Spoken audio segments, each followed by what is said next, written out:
Hey, what's up? This might be the shortest, you know, what's called starting screen ever for me. Actually, may have done it even shorter than that. I think one time I was like basically ready as soon as I started. So I started the screen and then like started the stream and then turned it on and I'm like, hey, I'm ready. I'm Mushi the Bug. I'm doing stuff. What's up? I forgot to add the, what's it called? Da-da-da-da-da, da-da-da-da-da-da-da-da. That song. WebSocket connected.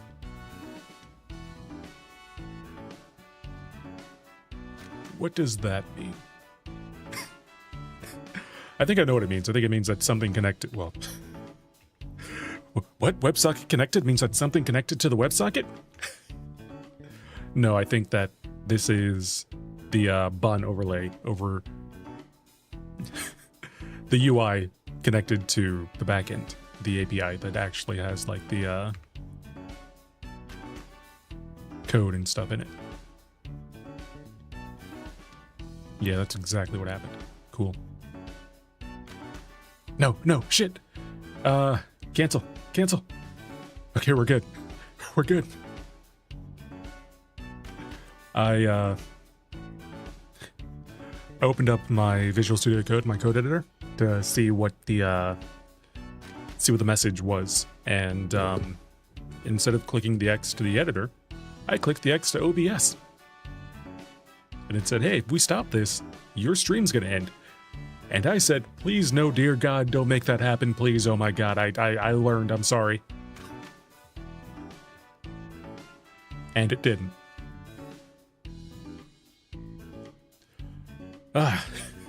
How's it going? I feel like I need to change how I like look, because like me looking straight ahead. This right now is me looking straight ahead. So like I can see. I'm not looking at the camera. This is me looking at my main monitor. So like the reason and that's the reason why like I have things like tilted is so I can like look here and things look straight. But like when I look normally, I'm looking off to the side and it's a whole thing. And I'm like, I keep like reading things over here and then like looking over there and it's like, hey, I'm looking this way. And it's like, what the fuck? Why can't Mushi look straight? Because I have I've tilted everything. I've rotated everything too much. It's not too bad. Like I don't mind it. As long as I'm looking, you know, at something on this screen, I'm good. And that's the end of that sentence. And then I look over here to grab my coffee, and I look over here to drink my coffee.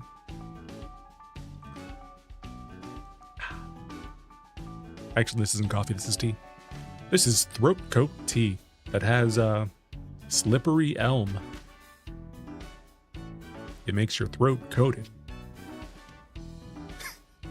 Added some honey in it too. It's not bad. It took me a little bit to get used to the taste. Like it's kind of licoricey, and I'm not a fan of licorice. Like black licorice. It's not great. But I got over it. Maybe it's more like anise. Anise? Is that the flavor? Black licorice. Like light black licorice. It's not terrible. It's not great. It's not terrible. I do like the way it coats the throat. Like that helps a lot. If I could find like a larger version of this, I would totally buy it and drink it. It's kind of great. One that tasted better. It doesn't taste bad, it just doesn't taste great. Here's the thing I need to chat. Here's the thing I need to test. Dad joke.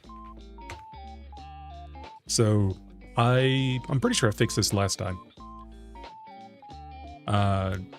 What is the quality of the jokes? Did you hear about the cow who jumped over the barbed wire fence? It was utter destruction. Utter destruction. Utter destruction. Total utter destruction. It was butchered. I butchered the joke. Just like those cows' udders were butchered by the barbed wire. Yeah, I like this API better. Icon has dad joke has better dad jokes than whatever source I was using before. I'm gonna keep this one. But yeah, my big plan, my grand plan for the overlay is to have this built in. So like right now, there's a little there's a delay in between when it runs and when I type it, or when anyone types it for the first time. And I'm pretty sure that's just StreamerBot like spinning up a new instance to run. And then after it's spin up, it just keeps, you know, running in the background or whatever. I would much rather just have the code work when I need it to work. So if I build it as part of the overlay, that's it. It just makes the request. It takes like 5 seconds. That's a lie. It takes milliseconds. It takes milliseconds. If it took 5 seconds, I wouldn't do it. That'd be way too fucking long. Can you imagine? Can you imagine in 2026, like clicking a button and then waiting 5 seconds to do something on any website? That's crazy. You can't do that. You can't have that. You gotta at least be able to, you know, things need to be instant. Like, users need some sort of like instant feedback because everyone is, everyone's got monkey brain now. Everyone's got TikTok brain or whatever. So like you have to see something. If you don't see something, you think it's broken. And then there's the alternate of that. There are times where things happen so quickly on the back end that you have to input, like, you have to, like, as a developer, inject delay because people think if things happen too quickly, it's not working right. They think, oh my god, it shouldn't be that quick. So you have to add in a delay to that to make it like a little progress bar that doesn't do shit. Whenever you see a progress bar, it doesn't do anything. Like, it's all a lie. It is 99% a lie. Like, it's the only ones that aren't are start and finish. Everything in between that is a fucking lie. Don't believe it. It's just there to show you that shit is happening. Like, something is happening. Don't panic. Do not close the application. Things are happening. Like, the actual progress doesn't mean anything. It's just a number that we make up. Hey, this is the number of files written. There used to be like 100 files written. Maybe it's gonna be, you know, maybe it's gonna update every time a file is written. It's not if they're smart. It's just gonna load, you know, maybe 10%, and then like every so often there'll be like a little checkpoint in the code that's install or whatever. It's like, hey, set the progress bar to this much, and then it'll like move up or whatever. But yeah, like there have been several times where like I've been asked to do a progress bar, and then customers have been like, this progress bar like hangs for this long and blah blah blah blah. I'm like, you know what? Fuck it, fine. I'll make it not. And then I just like faked it because that's what you have to do. Like, if you look online, that's what you do. You fake it because if it's real, people don't like it. People don't like seeing, hey, this is you know, this is 5% done. This is 15% done. You know, they don't care if it's actually 15% done. They just want to see progress happening. There are so many stories I can tell about just the bullshit that I have to to deal with. I just had to deal with. I'm not like in code anymore, so not as much. So I don't have to do this as much, but that's how they work. You just sort of like the best ones are ones where like you time how long the thing should take, and you just sort of like, there's some that you can do where it's like every second send something up or whatever. Send something up. There was one that I was doing where something took maybe 10 seconds. And I made it, what I did was I just made it like go from 0 to 90 in like, to 90 in like 9 seconds. And I just had it hang at 90 for however long it took for the job to finish. I can't remember exactly what I was doing. This was a long time ago. This was like maybe 15 years ago. No, not 15, maybe 10 years ago. Yeah, I think it was 10. It was either. Yeah, I think it was 10. It doesn't really matter. But in 15, I would not have been professionally employed. So I would have been well, not that. So it is possible that I did it for that. Like, it could have been like a class project for college or something. That is totally possible. But yeah, I did that and it just hung after 9 seconds, and I'm like, okay, well, if it takes longer, if there's like some latency on the network or like their computer is slow or whatever, it's just gonna hang there for a bit. They can deal with it. And if it finished early, it would just go straight to 100. Like, it would just go. It's like, oh, you finished in 5 seconds. You don't have to like do the whole like step thing. It just it's gone. Doom, you're done. It was great.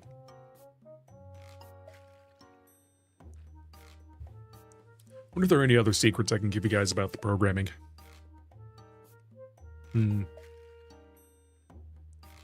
There's so many things that are built that that you wouldn't even think about, that are just built poorly. Like,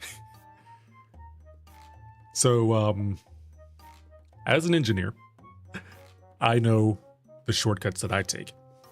I know the shortcuts that I take for like random stuff that I know probably won't break, but like could break, but it won't, but it could. Generally, like, I'm fine. Like, it's not anything big. It's like, hey, you know what? If someone puts in this one thing, and there's this one edge case or whatever, this breaks, but they should never happen. Generally, I try to avoid those. So like, if it's something like, hey, I don't know, there's a race condition where we have 2 pipelines and they go 1, 2, and if 2 ever goes before 1, then there's a problem. I mean, generally what I would do is I would just make 2 wait. But what if there's a problem with 1 and 1 just doesn't finish and 1 needs to restart and 1 just keeps restarting and 2 never finishes? What then? You just sort of do 2 and then you just hope that 1 doesn't break, I guess. It depends.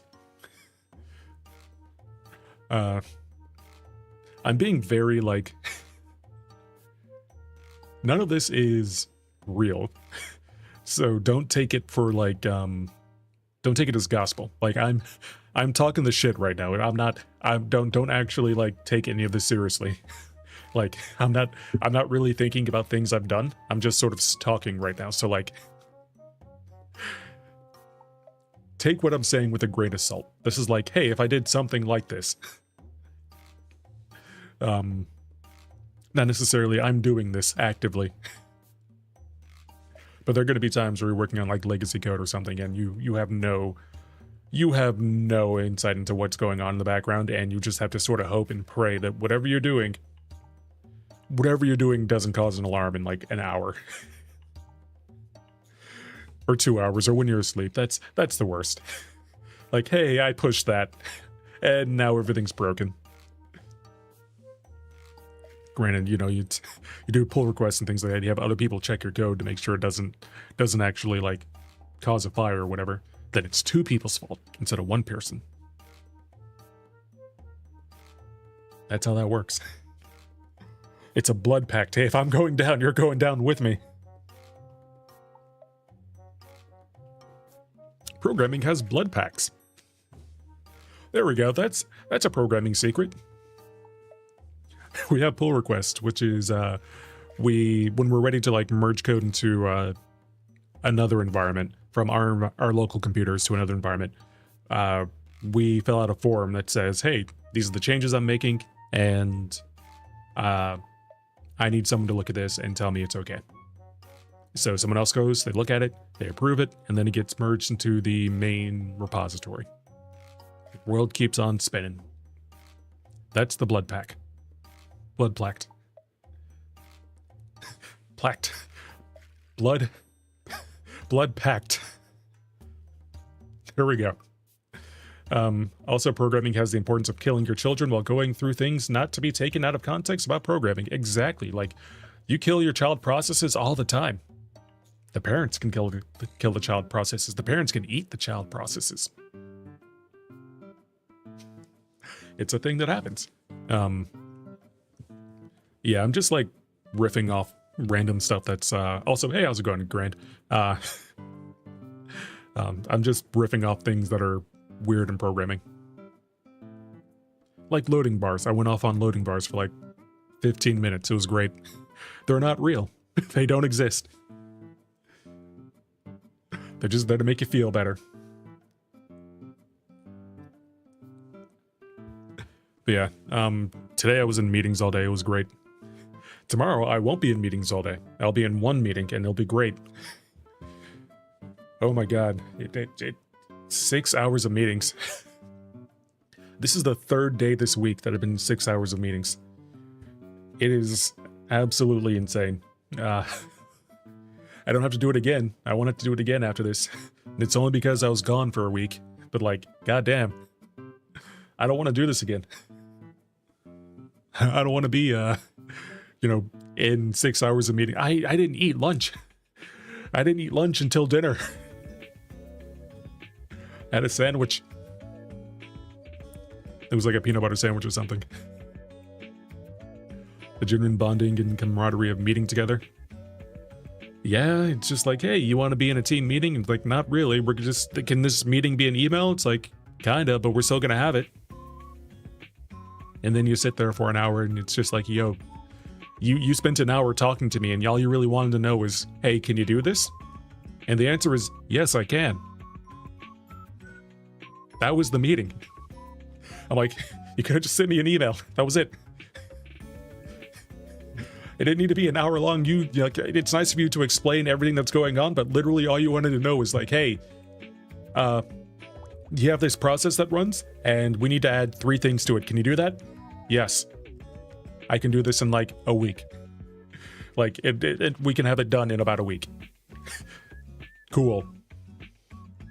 I don't really need to know why. Just tell me what you need done, and I can do it. Like, why is nice. Context is nice. Give me like a page on like the documentation or something. Just like include it in the email. But I don't need you to sit down and tell me. Like, I don't care. I don't care that much. I care a little bit because, you know, you're working on it and, you know, people are important to me. But like, I don't. Yeah, those are the best ones. There's some that legitimately do need to be meetings where like you actually have to like go back and forth and be like, no, you shouldn't do this because this is going to break. Or hey, if you do this, we're not going to have jobs in a week. And other ones where you're just like, no, I don't want to be here. You're just talking at me. And like, there's really no decision that I need to. Those are the best ones. I had a 2-hour-long meeting like a month ago or something where I was there, but there was nothing for me to input to the meeting. Like, they just had me there to be there, and nothing was relevant to what I was doing. And nothing was relevant to my team, and nothing was relevant to like, it was just a meeting for me to sit in, and I'm like, why was I here? Well, we just thought, you know, you could be like a stakeholder. I'm like, my stuff doesn't touch any of this stuff. And if it did, that would be a problem. Because like, we don't like it like, we don't touch this. Like, this isn't us. This is this other team. Like, this is on them. It's like, are you going to change this? It's like, no, we're not touching this. I'm like, that's okay. I'm done. That's it. If you need to tell them that there's nothing, if you need to tell them that there is no meeting scheduled, that's also how it works. That's, I've done that before too. Like I've mentioned, hey, before we have this meeting, is this what you're asking? Yes, that's what I'm asking. Cool, I can do that. We don't need the meeting. Boom, done. Like, there've been a couple times where I'm just like, hey, excuse me. I'm like, hey, let's not have this meeting because we only need it. This is 5 seconds of conversation. It's like, but what if there's more questions? Do you have more questions? No, I don't have more questions either. Let's go. Perfect. The end. Let's save ourselves 45 minutes. Or just have the time to ourselves. Like, we can just talk shit for 45 minutes if you want. I'm cool with that. I'm like, we've already solved our problem. They usually don't take me up on that. But yeah, work's been weird. Like, just because, like I said, I just got back from vacation, so I apparently was very needed, very missed. So I'm in several meetings, and it's a lot. It's a lot. It's almost finished though. Tomorrow's Friday. I'll be done. And that's it. You worked in QA briefly. The first skill needed for QA is having the guts to tell people who are more important than you that they are wrong. They don't want to hear that though. Like, hey, you know, this thing is supposed to do this. I'm QA, and I'm saying that this thing has different, this thing does something different than it used to like a week ago. Nah, it's fine. Don't worry about it. But it's different, and you didn't document why it's different, and we're not expecting it to be different, right? It's fine. Don't worry about it. You're being too much. Oh, what do you mean there's an alarm at 2 a.m.? What? How come no one caught this? It's a mystery. Yeah, we had some good QA people, and they were very good. They caught everything, and they documented it very well. The steps to all the how to recreate it. What sucked was there were certain people who didn't like that they were good. So they would be like, hey, this thing is different than how you have it documented. Is this correct? Or they would fill out a ticket and be like, this needs to be fixed because it's not like this. And then like a PM would be like, well, blah, blah, blah, blah, this blah, blah, blah, blah, I didn't document it, and that. And it's like, yo, document it. If it needs to be changed, it needs to be documented. That's what the documentation is for. How do we know it's right if it's not right? Want to take the risk approach of ignoring me? That was my approach. That's true too. Like, hey, you can ignore the QA person and be wrong. I mean, there are times occasionally where like things will be caught that were more, and I'm talking about our QA people, not you specifically, but things would be caught that were not necessarily wrong, but were different and were documented, but not documented well. And like we would have they would make a ticket about that, and then we'd have to have a conversation about, hey, no, that's not a bug, that's just the new features. And then we would update the documentation because we liked them. Also, we had AI, so we could have the AI do it. It was great. Hey, machine, update this markdown file and be done with it. This is the user story. These are the changes that we did. Just fucking update it. Make sure it's good. AI is weird. I'm still like getting used to using it. I've mentioned several times that the overlay that I have now is mostly 60-40 AI generated. 60 me, 40 AI. And the one that I'm building now is 80-20. 80 me, 20 AI. But I'm still like referencing it for like things that I've done that may not have been the best, if that makes sense. So like, hey, I would like to use, because I'm rewriting it in C#, so it'll be like, you know, maintainable to me. I learned last week that there was a way in JavaScript to accept user input from the console.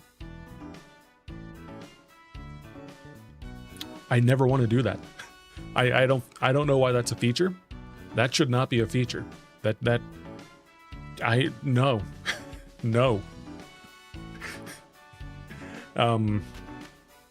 I don't even know what the use case for that is. I mean, I can imagine, like, maybe you're a developer and you want to have a secret page thing. So, like, when you go on your website, you hit F12 and then you type in a secret code or whatever, and then boom, special stuff happens. But, like, what the fuck? It's a basic thing that every language should do, but, like, JavaScript is front-end. It's browser-based. Well, there's some, like, server stuff for JavaScript, too, but, like, you're submitting forms in JavaScript. You're submitting, like, data. You're not typing in the console. So, like, when would you do that? When would you, like, you would, like, you're on Twitch right now. If you hit F12 and the console opens up, that's where prompt happens. That's where it happens. When would anyone do that? I would never do that. Like, that's something I would never do. Like, I could think of 100 different ways of doing a secret, like, web page or whatever. And like, prompt injection. Well, it's not prompt injection, but using the prompt to ask for things would not be, like, anywhere in my list. I would use a special header. I would use authentication. I would use like a login. I would use like a different page. I would use my own script on my own computer. I would never think, okay, I'm gonna push F12 and type in secret code, boom, have access to the admin portal. That's really, really stupid. But like, especially since like it's JavaScript, so I can just look in the back end. I can look in, it's not the back end, it's the front end. It's all downloaded to your browser. So like, if you're checking the prompt for something to say, hey, I want this to be this, you can look it up because it's JavaScript and it's just there. Like, that's why you should never, for anyone who's not technical, who's watching this in the future, I'm talking to you specifically, don't fucking do that because it's a bad idea. Never do client-side validation. Well, actually, no, that's not true. Do client-side validation, but don't have secrets on the client. God, I remember back, this was like a long, long time ago. I was buying, there's a website that I used to buy manga from. I can't remember what it was called. But they came with like, they had like cheaper versions of the manga that I read, and I think this was before like Amazon was actually like a big thing, and this was before like Right Stuff, so that didn't exist, I don't think. I might be dating myself, but I mean, I've already said how old I am on stream, so it doesn't really matter.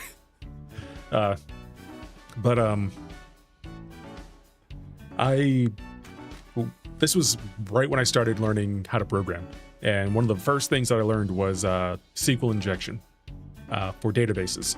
If you put in a apostrophe inside of a text box and you hit enter and you get an error page, that is very, very bad, and you should never write anything in that page. You should never use that website. Don't store anything important there. That is free real estate right there. That is free. They can take whatever the fuck they want. You can take whatever the fuck you want. So basically, like, it means they're not sanitizing their inputs, and they're just taking whatever you put in and sending it to their server and saying, do this. So if you said, look up Bobby tables. So if you put in like something bad, or hey, give me all your data, it will just do it because it's not sanitizing anything. It's great. And I found a website that was doing that, and I emailed them, and like a week later they took the website down and it never came back up. I was just like, what the fuck? This is where I got my manga from. A programming language is not complete without this, and using this is a good idea are not the same thing. That's very fair. Let's talk about go-to statements, huh? Let's talk about go-to statements.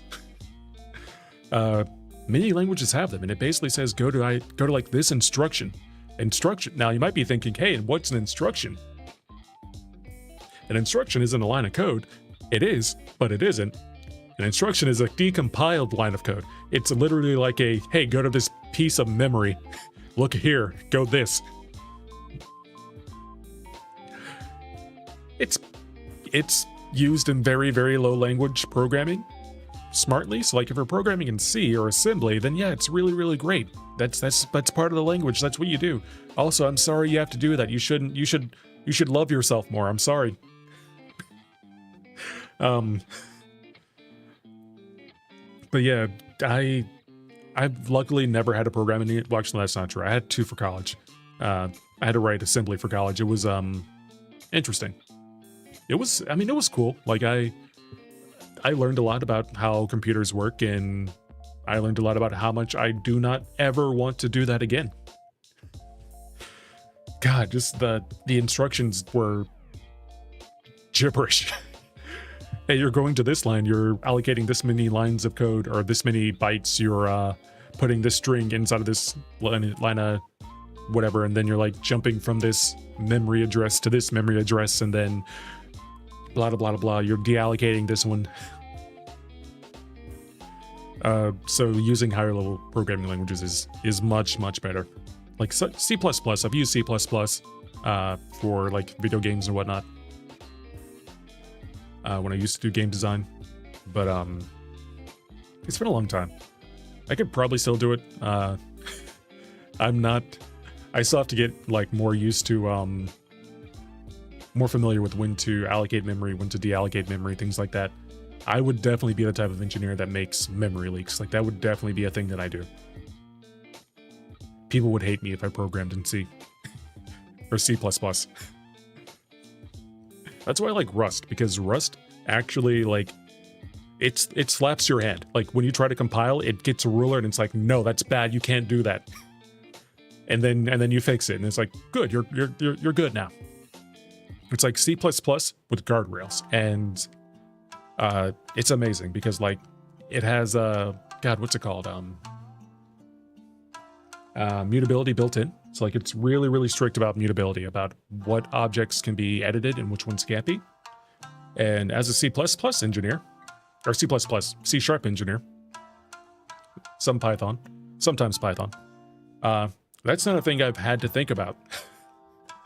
Like that's not really something, like I understood the concept of mutability, but I didn't really like care about it because why would I?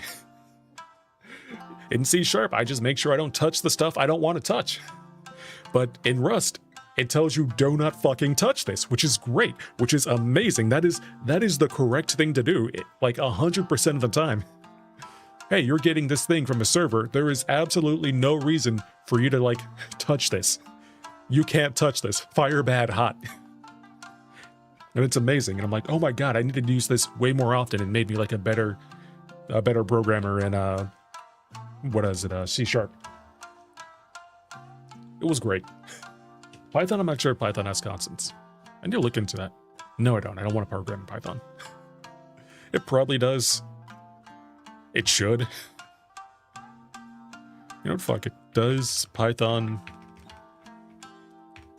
have constants? I would assume no. It does not have built-in constants. Cool. Constants are just stuff that you can't, like, you can't change after you set them, which is great. You should try making another game? I should too. Like, I'm going to be, the next thing I'm going to be doing. So, the reason I'm updating my overlay, I'm rewriting in C Sharp, is because I want to use Godot on the front end for the UI. So, like, I want the messages to show up as, like, game objects. And then with that, I can do other game things. So, because Godot is a game engine, so I could do like, I was thinking, there's this game I have called QDI, I think. It's like a sword fighting game where there's 2 players. There's a board that has like 5 slots, and each character puts a piece on like the farthest ends, and you can do like different moves. So like every turn you pick 2 actions. One of your actions could be like, I want to move forward 2 spaces. I want to move forward 1 space. I want to slash 2 spaces ahead. I want to slash, you know, right in front of me. And both characters have to like do a dance where they try to, you know, attack each other, but not die themselves or whatever. Doing feints, doing things like that. It's a really fun game. It's like maybe 5 minutes. Really easy to pick up. And I want to do that in chat. It's like, I want to have like pieces at the bottom, maybe like as a channel redeem or something where people can just do that and then use chat to do commands. And then everyone else can do like, what are they called? Bets or whatever. I'm probably going to stop talking to you out of disgust. You can't afford artists. You have no other but one choice. I'm going to be completely honest. Like, I don't care if you use AI for personal projects, as long as you're not like selling assets or doing, you know, things about it. Like, you really shouldn't be generating art and then putting it online and being like, hey, I made this. Check this out. Because that's going to piss off a lot of people. I'm not the police. I don't really care what you do. I would just be aware that a lot of people do not like generative AI, like with a passion. There are a lot of people who are just like very, very, very, very, very angry about it. And they have every right to be, which I'm not saying they shouldn't be. So just be aware of that if you ever decide to post any AI generated stuff online. Like, you can do it, but just be warned of the consequences. People don't like it. But yeah, it's what it is. Like, I'm not saying that I'm against it. I don't like it. But like, at the same time, I'm not good. I can't stop you. Just go ahead. Like, just be aware that people don't like it. There have been several times where people have had AI assets in games, and then like people found out and they're like, "Hey, this game has AI assets. We shouldn't play this game or whatever," and then it just doesn't go. Also, there's plenty of free assets out there. So like, there are free sprites out there. Humble Bundle usually has a sale going on that has 3D assets or 2D assets. You can buy like game maker assets. So there are ways of getting around needing AI, and also like, I don't think... I'm going to be completely honest. Whenever I've used AI for like a personal project, it always sucks. Like, it's never good, and I can never get anything that I'm happy with that can be animated. Like when I was first trying to be Mushidabug, like the first iteration of this guy. I guess it wasn't Mushidabug, it was somebody else. But the first PNG tuber I used was AI generated, and I swapped over to God, what was it? Waldo, or like a free VTuber model or something. But yeah, it was really bad because I tried to get one that like I wanted. I was a PNG tuber, so all I really needed was a static asset and then a mouth that opened and closed. And I said, hey, take this image or generate an image and make an image with an open mouth and a closed mouth. And it gave me 2 separate images. And I'm like, God damn, it needs to be the same image with the mouth open and closed. And it was not successful. So I ended up kind of faking it, but was not pretty. Go kit bashing before prompting. Yeah, use an asset store. Check those out first. You can find some that are really cheap and probably also free. Oh yeah, go make dinner. Have a good dinner. I'm gonna start Final Fantasy VII. Had a look. I was kind of debating on whether or not I wanted to do like a just talking stream or continued what's it called, Final Fantasy VII. Even because I said I was going to, but I right now I'm kind of in a mood. I've never actually wanted to do a just talking stream. Like, I don't want to put this. I can talk for an hour if I need to. I could talk for 2 hours if I need to. I've never wanted to do that on stream. Like, I've done it before for like meetings and stuff, but I've never like felt the need to be like, hey, this is a just talking stream. I'm gonna talk, and that's it. You can stay or you can leave. I don't really care. I don't even have really topics. I just like riff off whatever. Hey, I had a shitty day at work. Here's what happened at work.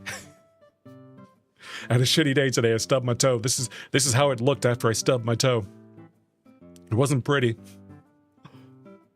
One shower thought I had. One shower thought I had was with imagine having 6 arms. Like, what would you do with them? What would, like, as a spider person, there are going to be times where like I need to grab a cup of coffee or something. Like, I need to grab my mouse or something. Which hand do I use? Is it always the same hand? Like, if I'm already using my mouse with my coffee hand, how do I grab my coffee? Like, do I stop with my mouse and move to my coffee, even though like I have 2 extra hands? Like, I can imagine that, just me being like absent-minded and being like, using two of my hands and being like, okay, I'm gonna go grab my coffee, and then like moving my hand off my mouse and then being like, I have extra hands, I can just use those for the mouse or the coffee. Or like if I sneeze and bring my hands to my face, do I bring all 6 of my hands to my face, or just 2 or 1, or like what happens? Can you imagine sneezing with 6 hands? Oh my god, achoo, and then all your hands come up and cover your face. It'd be a lot. Which hand do I high five with? Hey, high five, it's Smooshy the Bug. All 6. The answer is all 6. It's always all 6. Now that was a stupid question.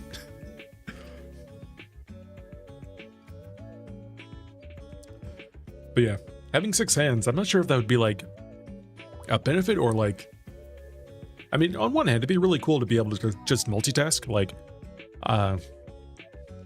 I could use one hand for a mouse. I could use, well, look at the art. Look at the just starting art. Go on my Twitter. I can use one hand for my mouse. I could use 2 hands for like my controller. I could use other 2 hands for like typing or whatever. 1 hand for coffee. I think that's 6. I can't count. Can you imagine if I was Musha the Bug and I had 2 hands and 6 legs? That would you rather have 6 arms or 6 legs? 6 arms. Definitely 6 arms. 6 legs would suck. Can you imagine pants? Pants would suck. Pants would suck. You'd either need 3 pairs of pants or you need like specialty pants, and that's not a... Like, at least I can wear normal pants. Yeah, that's... At least I can wear normal pants and normal shirts. I just need to like cut out half the side. I can only wear wife beaters. It's a whole thing. I got nothing else to say. Let's play the game. I can do a dad joke, I guess, if I really, really wanted to. Fuck it, let's do one more dad joke for the road. Boom. Papa joke. What do you got? What was the declaration? Where was the Declaration of Independence? Blah, blah, blah, blah, blah. Where was the Declaration of Independence signed? I butchered that. Where was the Declaration of Independence signed? At the bottom. Why is it there 4 times? Oh, yeah, that's right, Because, dad jokes should be there once. And then the, wait. Why are there 2? There should only be 1. There should only be 1. Wait.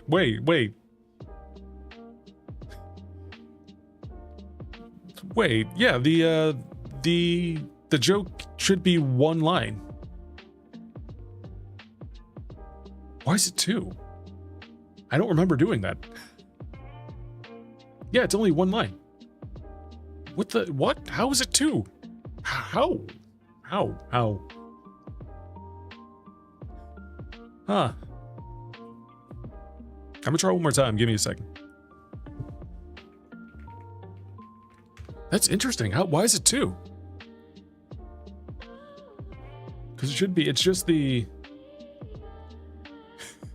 way the API works. It grabs, yeah,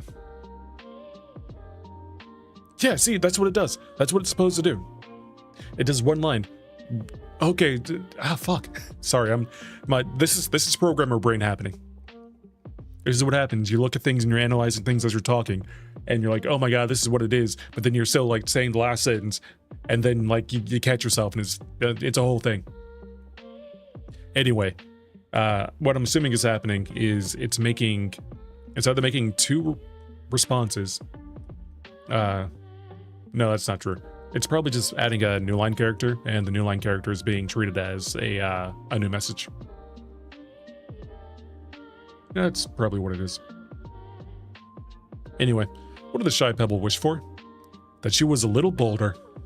This is good. I appreciate better jokes. Good job, I Can As Dad Joke.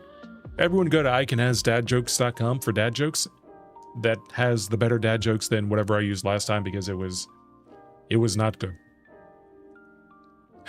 It was very not good. I said I was gonna play the game. Let's play the game. Yeah, actually play the game. Or maybe I can talk for another hour. Or I can stare into ether for an hour. Oh, I auto blink. I was about to say I can just keep staring and I won't blink, but I made it so that I automatically blink because otherwise, if I go a long time without blinking, there have been several times. There have been several times where I've been gaming, and I check the VOD, and my eyes just don't close for like several minutes, and I'm just like, what the fuck is happening? Why is this happening? I'm like still too. I'm like, but I don't blink. So I'm like, I'm gonna turn on auto blink, so at the very least, I look like a normal human being. Well, I mean, man spider. A normal man spider.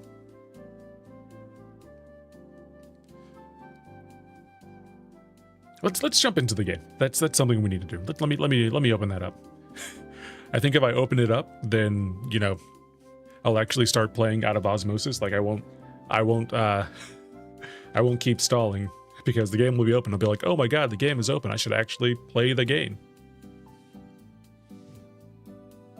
Or I can keep talking.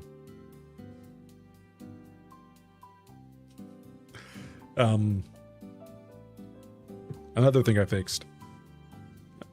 I was having some issues with the overlay Tuesday. Yeah, on Tuesday. And basically what happened was I left it running for too long.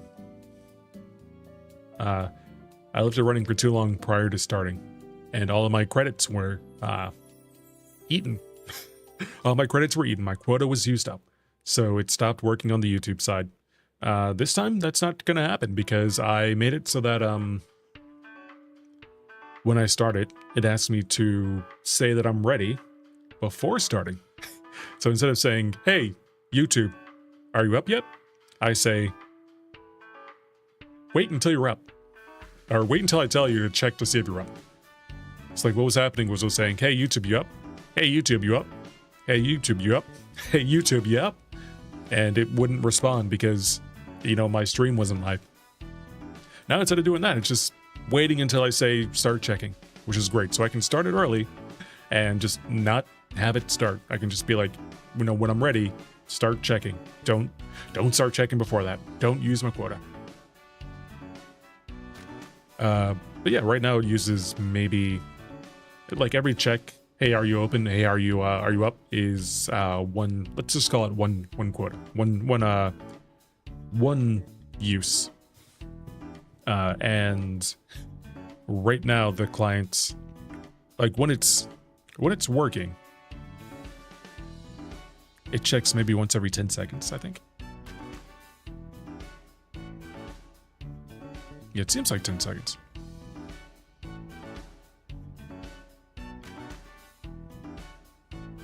A little bit more than 10 seconds, actually.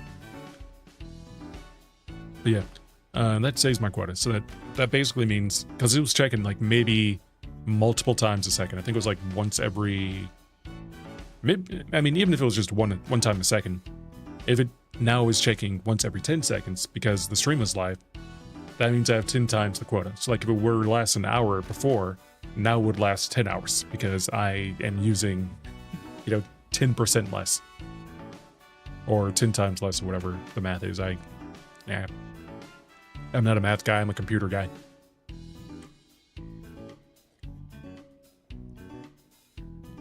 Last thing before I get started. I will probably, when I start getting into the Godot stuff, I will probably start streaming that. Because there's a visual aspect to that. I don't really think I want to show off programming for the overlay because that's going to be really boring. That's going to be really, really boring because there's no visual aspect to that. It's just going to be code. Like, you won't be able to see things running. You won't be able to see, like, you'll see text when it runs, and that's it. Which isn't, that's not That's not like interesting to watch. Oh my god, look at this! I see my message on the screen. I mean, actually, that's really cool, but on the console. But yeah, there's I don't think there's a point to doing that. So I think what I want to do is I want to get it to the point to where I can replace the JavaScript with C#. So like I can take out what I have now and keep the UI, and then I will start working on the Godot stuff. And then when that's mostly finished, in a usable place, I'll replace the front end that I have now with Godot. And that should be basically it. After that, I can just start editing like the Godot app, and that's going to add in more stuff. And then if I ever feel like adding like more types of events, I can edit the C# code. Should probably do a little bit more planning too, because I'm sort of going off what the AI did last time, and it made some choices that are valid, but like I would probably do differently. So I think I will do them differently. I'll do them differently. So like, for instance, every message, it basically converts every type of event from Twitch and YouTube into the same type of message, which is good because that means that it can be used by like whatever I'm feeding it into, and it will always have the same structure, and that's great.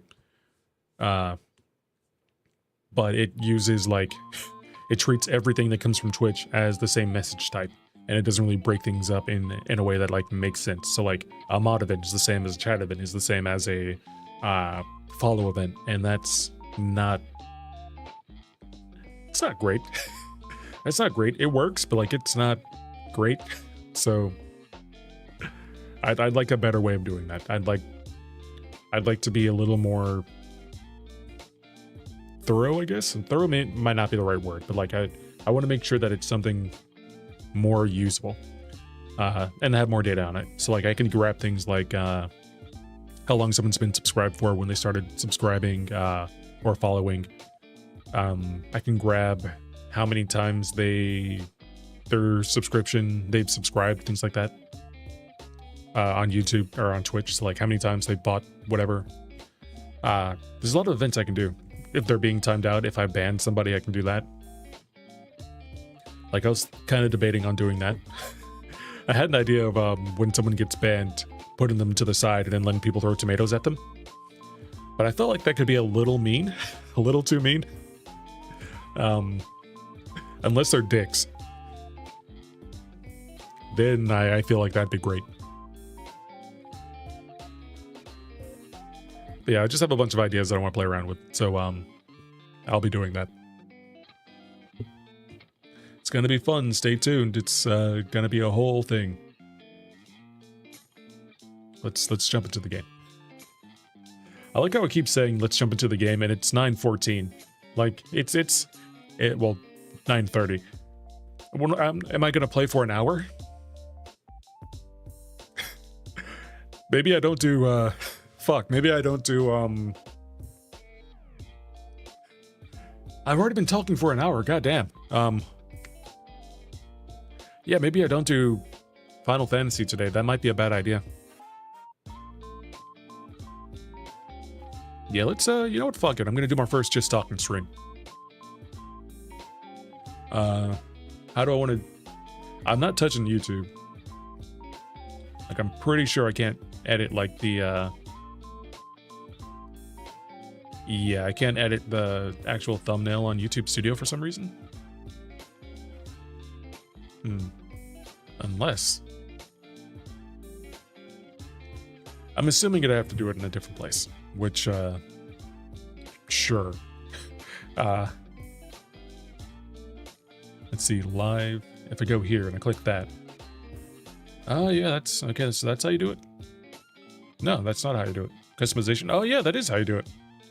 It's in two different places, that's annoying. In YouTube Studio, I can see my stream. So I can see, like, my stream title, the game I'm playing, things like that, if it's public or whatever. I can't change the thumbnail. But But if I want to change the thumbnail, then I have to go to like my channel settings. I have to go to like my actual channel, look at all my videos, open up the video, go to details, and then I can go in and I can update the details. And the, what's it called? The thumbnail is one of those. So we're gonna change this to just talking, just because that's what I'm doing. So, how? How? I've never done this before. Just talking isn't a game, okay. How do you just talk? Huh. Yeah, I've never done this before. How do you do that? Because I know there's like a just talk, excuse me, I know there's like a just talking, like there's a category for just talking. How does one just talk? How does one talk? How does talk one talk? How talks one talk? One talk, two talk, three talk, TikTok. How do I do this? Edit stream info. Like, I thought category would just be talking? Just. Is it just? Oh, it's chatting. Okay, just chatting. I'm gonna cut this and make sure I use it for later. Boom. We're gonna say just talking.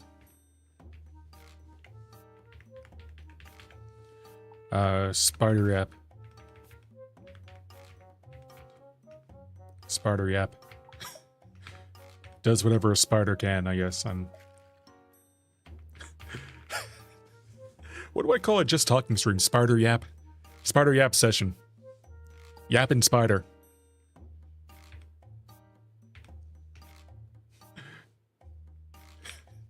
I could say yappity yap, but I'm pretty sure no one would get that reference.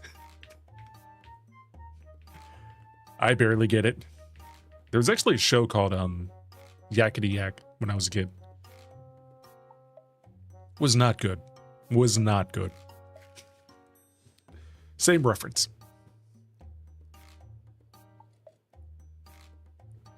What's going on with Fairy Tail lately? I've been seeing a lot of posts about Fairy Tail.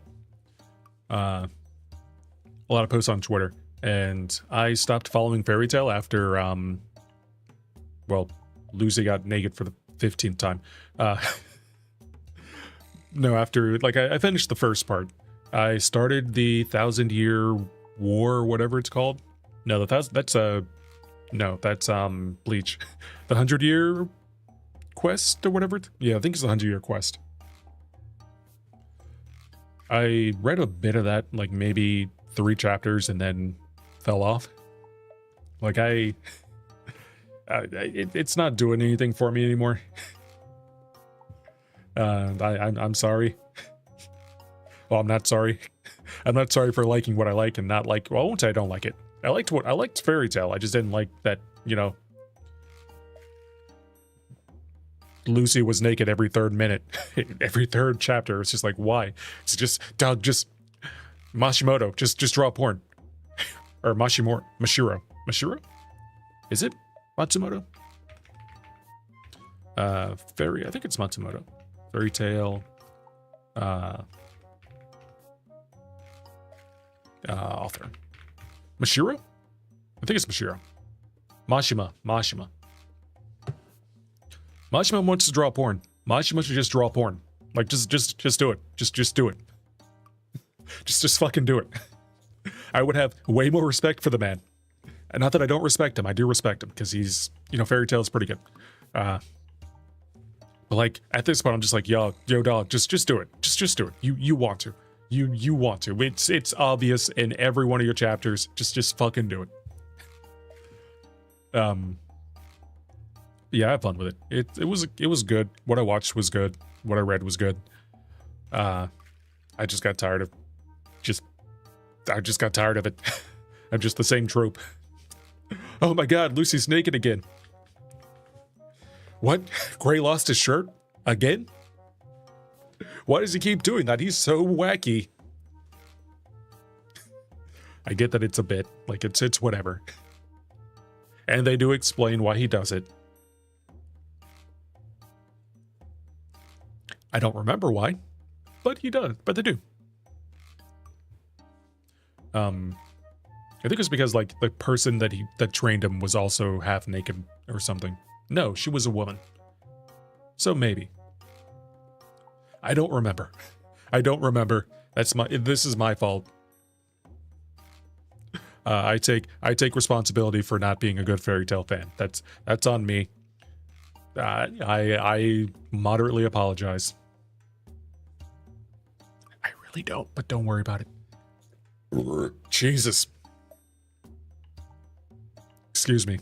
That was an accident. I need a mute button. I need a button that's right here. You can't see it, but like where my hand is on my desk. That is just the mute button. Like I moved my Stream Deck to a place that I thought would be better, more accessible to me, but it's really not. I need it to be even closer because like I need to reach over to grab it and to toggle with it, and I keep forgetting it exists, and that's part of the problem. Yeah. So I think I changed everything. Yeah, we're just talking. Cool. That's what today's going to be. Yeah, that's what today's going to be. I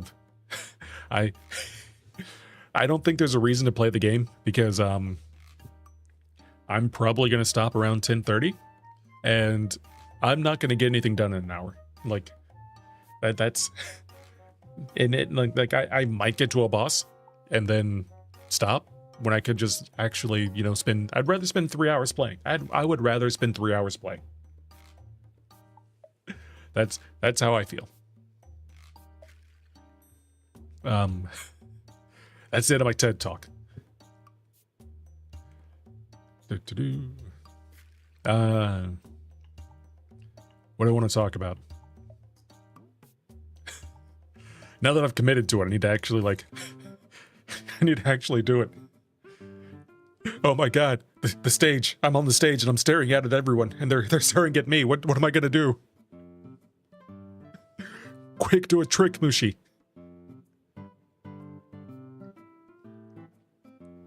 Do a backflip or something. Let's talk about food. What types of foods? What are the best foods? What's the best food? What food could fight your dad? What food? What food could beat up your dad? Tell me in the credits. The chat. My bet is durian. I've actually never had a durian. Like when I went to New York, they were selling them on the side of the street, in Chinatown, and I debated on grabbing one, but like, I was in a hotel and was not about to do that. I was also there for work and was not about to bring it to work. I feel like that would be a fireable offense. So we didn't do that. I didn't do that. What is the weirdest thing I've eaten? The weirdest thing I've eaten. Do I admit this to the internet? I'm just talking. I've had Shirako before. What does Shirako means? It means white children. It's fish. Not yet. It's a fish's white children. Sperm. It's sperm. It's fish sperm. I didn't know what it was when I ate it, in my defense. The first time. I've had it twice. Let me tell the story of how Mushi the Bug had Shirako twice. Shirako, I think. So the first time, I can't remember where we were, but I think we was at some sort of buffet, No, it wasn't a buffet. It was it a work thing? The second time was a work thing. The first time I think it was when we went to Japan. When I went to Japan. Yeah, it was when I went to Japan. They had it in a... it was in a thing, like we had a dish. We ordered some food, and we met one of my friends over there, and they ordered a bunch of stuff. And one of the things they ordered was Scirocco, and they're like, hey, everyone should try this. It's this. And when someone puts food in front of me, I will eat it. If someone asks me, hey, do you want to go have Scirocco? I will say no. But if I have it in front of me, and they're like, hey, you should try this, it's right in front of me, I'll probably try it. Like, that's how my brain works. Like, if you're saying, hey, let's go have, excuse me, hey, let's go have, I don't know, let's go have fish sperm. I'll be like, nah, that ain't me. I don't feel like doing it. But it's like, hey, there's a flesh plate right in front of you. Why don't you just try some of this? It's not a joke. Watch me eat it too. The chef made it. I'll try it. It wasn't bad. It was creamy. That's the end of that. It really didn't have a taste other than like that. It wasn't really flavored. I'm not gonna... I don't really want flavored fish spooge, so I'm glad it didn't really have a flavor. The second time was at a work thing. We're at a work thing, and one of my coworkers was ordering a bunch of stuff at the table, and one of them was that, and they didn't tell people that it was that, which is fucked up, and you shouldn't do that. Like, if you get something for the table, tell people what it is, because they could have allergies, they could just not want to eat this fish spooge, like it could be whatever. But they put it down, and someone was asking her, hey, what's this? It's like, oh, it's fish. And I'm like, I know what that is. I'm like, what do you mean it's fish? It's like, no, it's just fish. And I'm like, all right, I need to use my toggle. I'm like, what do you mean it's just fish? She's like, no, it's just fish. And I'm like, you can't do that. Don't do that. There we go. Don't do that. And then some people ate it, and then they found out after the fact what it was, and they did not like that. They did not like that they ate that, and didn't know what it was, because they would not have eaten it. They weren't adventurous eaters. They wouldn't have eaten it if they knew what it was. And you know what? I don't blame them. It's fine. But I like trying new foods. But I need to know what the food is before you tell me, before I eat it. Just give me that respect, and I will try it. But don't play pranks. Do not play food pranks. By Mushita Bug.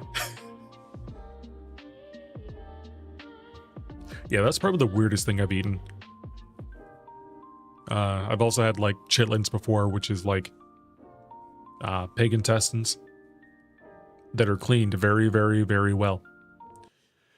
I've had ones that were not cleaned very well. And I do not eat that person's chitlins anymore. Granted, I haven't had them in close to 2 decades. It's been a very long time. Nor do I want to have them again. I don't want them.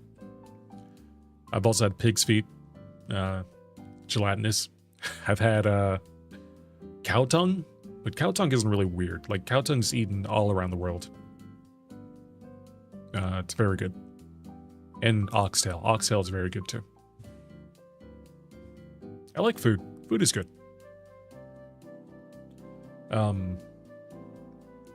Yeah, those are the weirdest things I've eaten.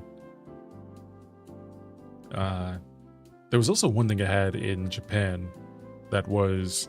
It was like this mochi... imagine okonomiyaki, if you know what that is. It's like this pancake cabbage thing. It's really good. It's really good, but they had one that was made of mochi instead. And that was not something I ever want to put in my mouth again. It wasn't, the consistency was really, really bad. Like, it was really, really, like, worse than the Scirocco.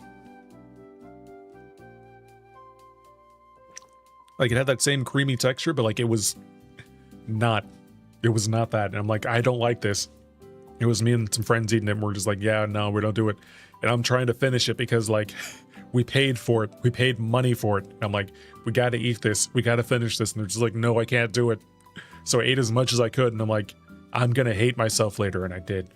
But I ate maybe a third of it, I think. It was not good. I would not recommend it again. And what sucks is I don't remember the name of it. So I might order it again if I ever go to Japan again. And I won't be able to, like, I won't be able to blame anyone but me. It's just a thing that I will have to deal with. I miss Japan. Japan was nice. I need to go again. I need to plan another trip to Japan. I need to go to Shibuya again. Shibuya. Shibuya had this, there were a lot of really cool things in Shibuya, but they had a record store called Tower Records, and it was 6 floors of records, 6 floors of CDs of music, and it was amazing. I bought so many CDs. I bought like 10 CDs when I was over there. They had like anime music. They had, English music. They had rap. They had J-pop. They had J-rap. They had a whole bunch of stuff. Soundtracks and shit. Records also. There's so many things that I wanted to buy that I didn't, and things that I remembered that I wanted that I didn't buy. Like, I wanted the Dragon Ball Super soundtrack because I really like that movie, or Super Broly, and I forgot to get it. I forgot to look for it. You can't buy it in the States, and it's not on Amazon. So, I can probably find it on the back of a truck or something, but like, I gotta, drive behind a CD truck on the back of a bumpy road or something. My favorite hobby.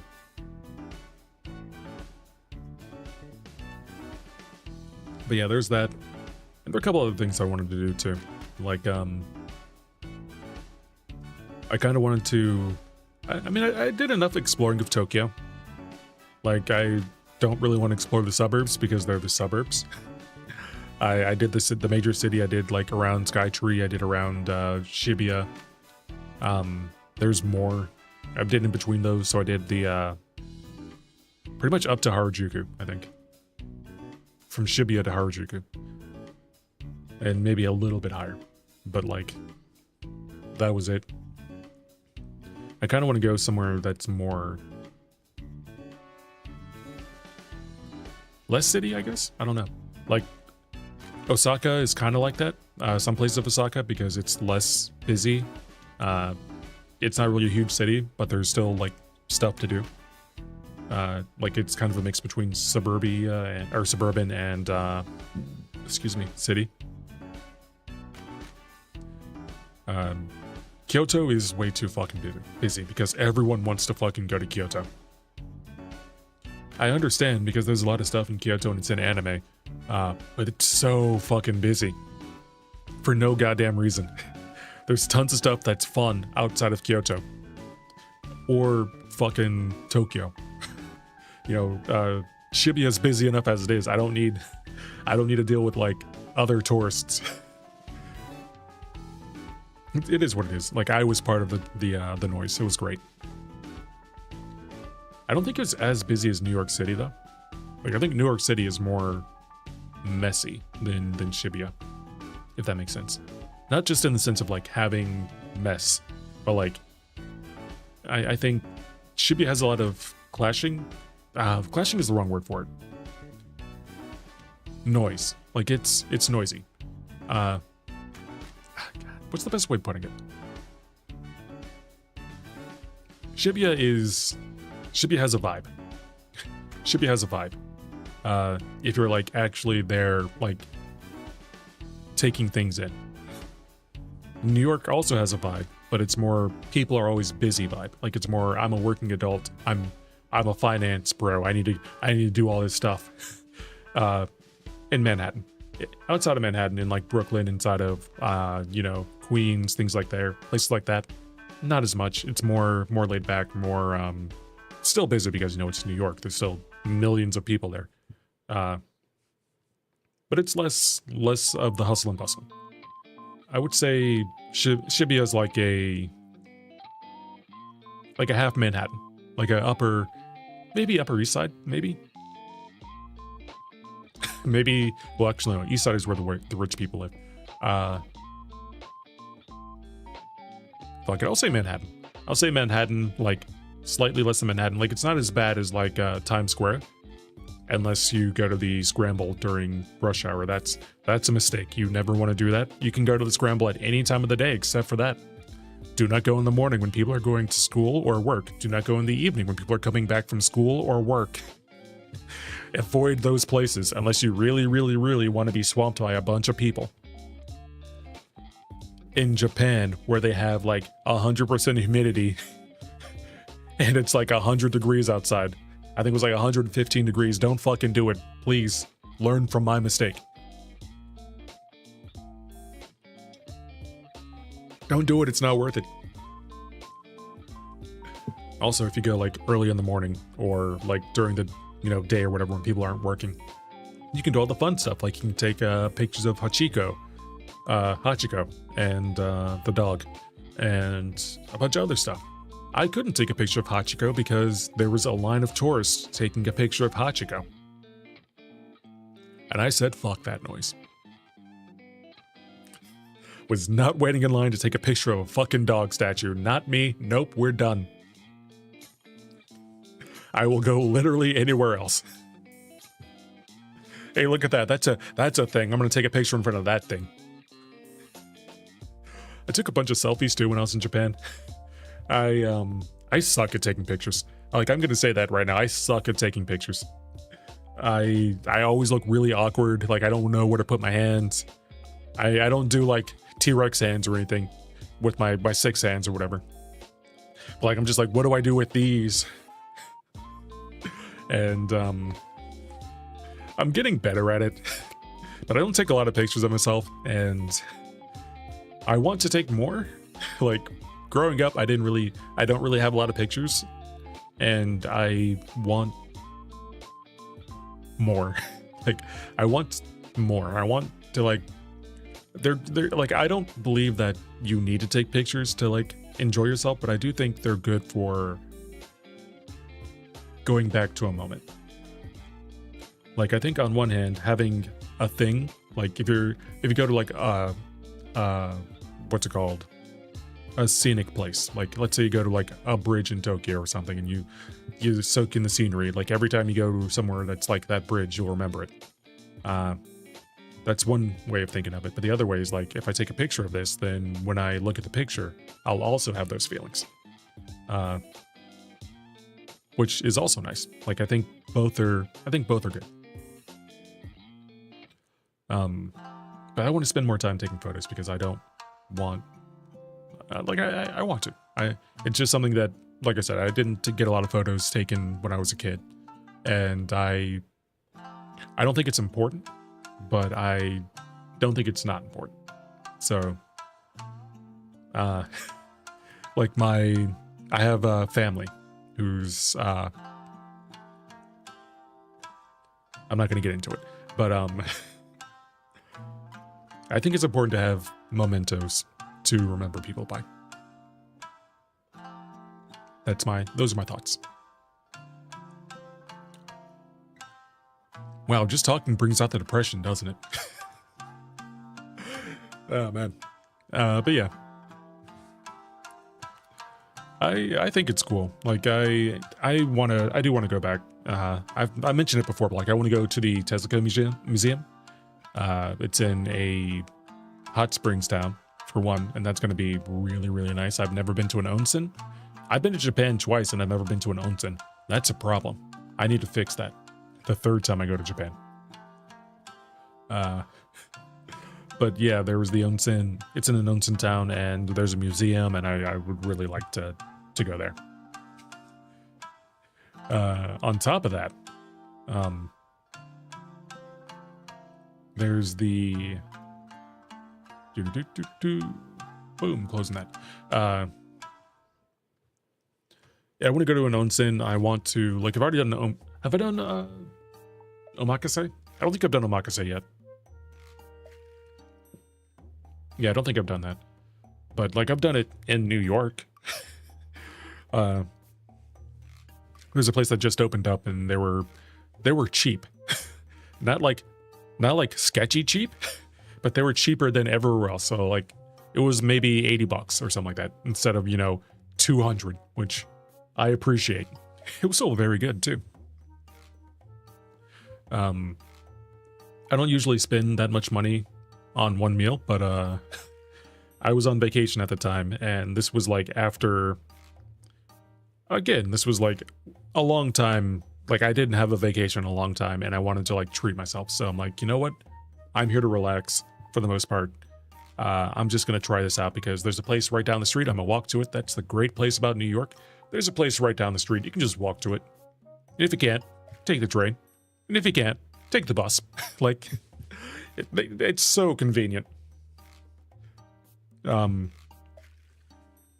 Just watch out for the dog shit and the people shit.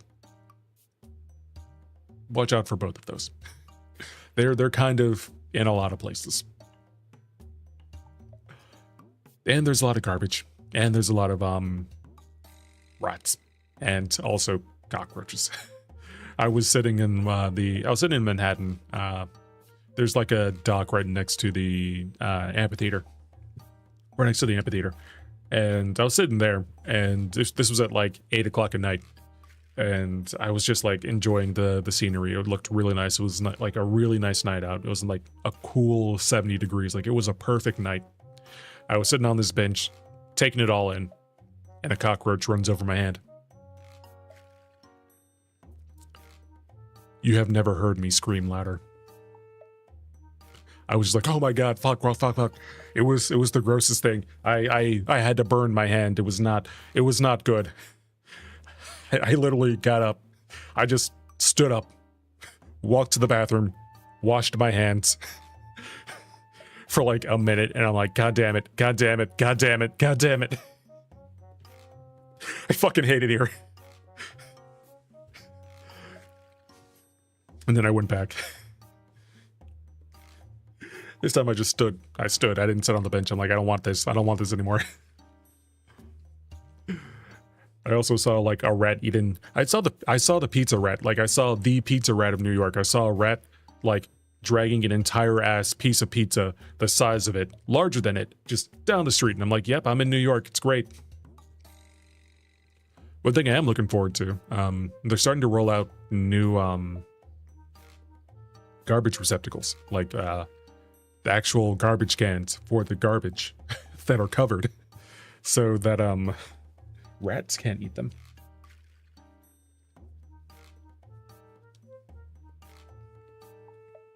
Excuse me.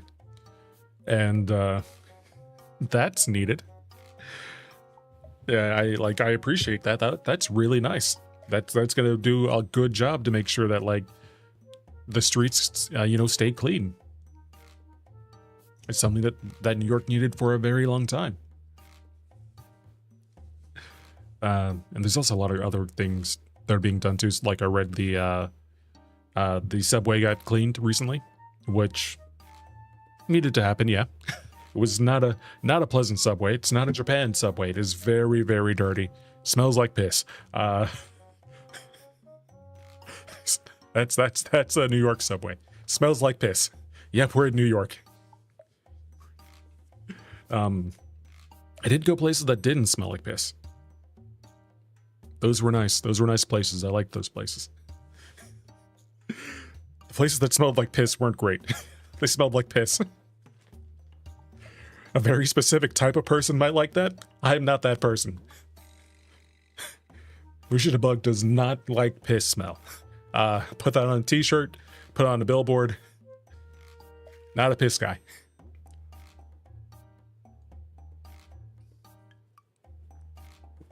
kind of clip farming right now. That's one of the things I need to do a little bit more of. Like, I think just chatting is a good time to do that. Like, I've been thinking of it. Thinking about it. Like, it would be, like, I can make a lot of, more clips from me just, like, ripping than, me playing video games. Because playing video games is, like, playing video games is cool. I like playing video games. I like it when people watch me play video games. But... it's not the same as me just like talking the shit. And I think this is good practice. Like I even though I'm talking to the ether right now, like I appreciate being able to vocalize. I appreciate being able to talk. The world is listening. No, they're not. They might be. Oh, actually, what just happened? I got 100 subscribers. We hit 100 subscribers on YouTube, which is amazing. I never thought that I would reach 100 subscribers on YouTube. I posted about it on Twitter. Like, I have never really been a social media person. I have never, like, oh, hey, what's up, Kiwi? Yeah, it's exactly better. Like, exactly, it's exceptionally better. It's a better API. I got it working. So much better jokes. The jokes are so much better. You want to hear a joke about construction? No, I'm still working on it. But yeah, I never thought that I've never really been a social media person. Like, I had a Facebook when I was in like high school, but I never posted on it. I had a MySpace when that was a thing. Never posted on it. I've never really posted on Twitter until I became Mushi. I've never really done like any social media stuff. Like, I've always been a lurker.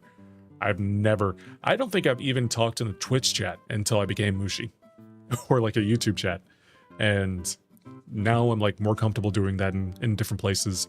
I still haven't like reached out to any streamers, or actually I guess one or two streamers I'm like friendly with. I guess that'd be a good way of putting it.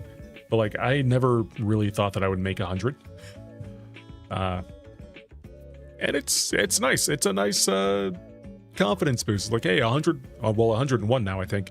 101 people are like, hey, yo, I'm gonna follow you. It's you know, it's not a huge number, but like, it's not enough to like make money, and it's not like people are, well, I don't really care about making money, but like, thank you for the support. I appreciate it.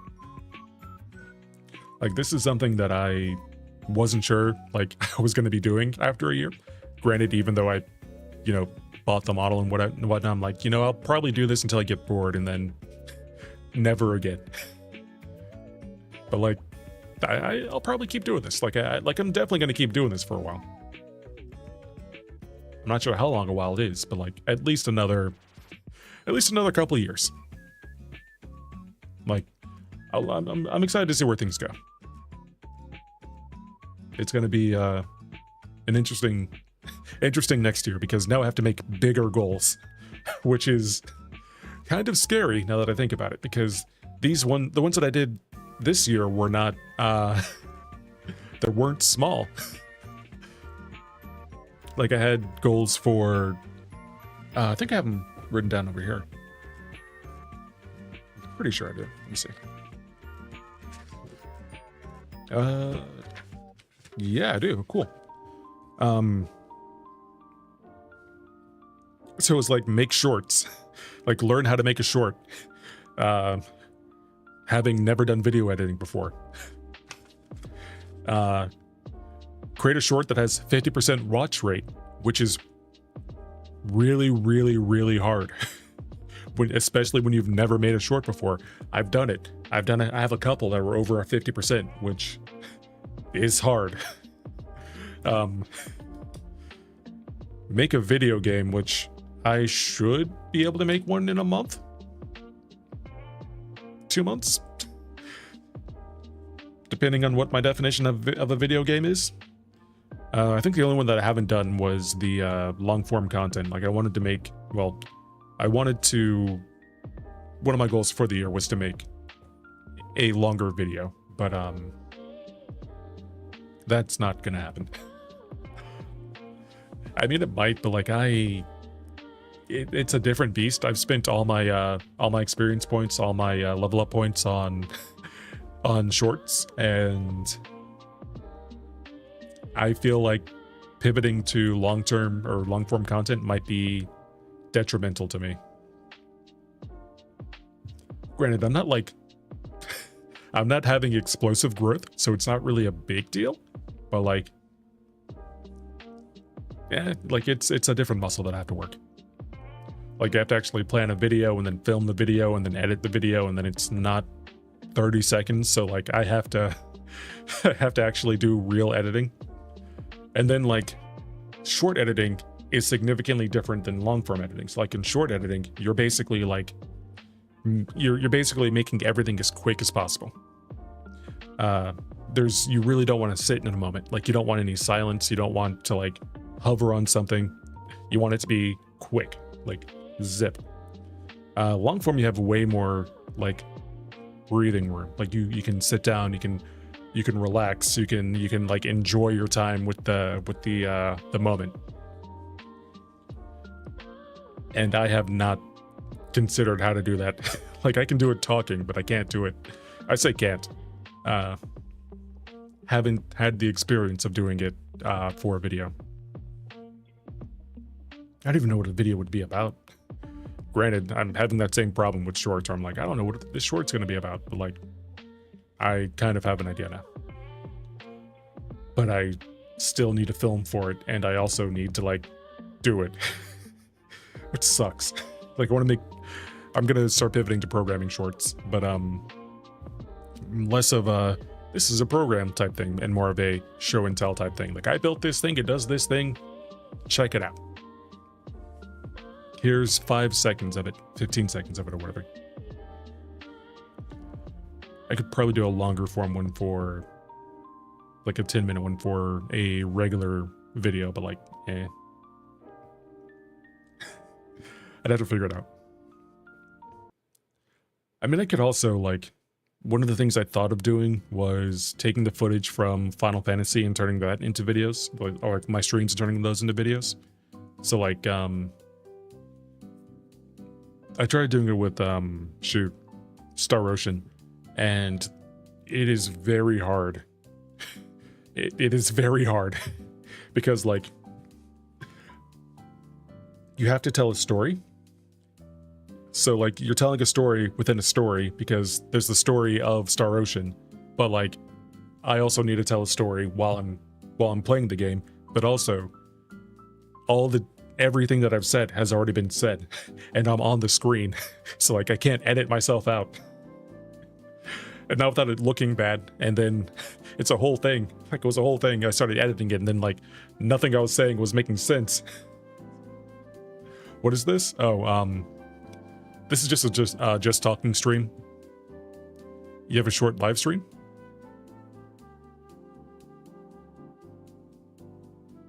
Huh. Oh, right. Yeah. YouTube has a, they made an update to like streaming for YouTube where you can do like dual streams. And it streams both, like normally and as a like mobile view. And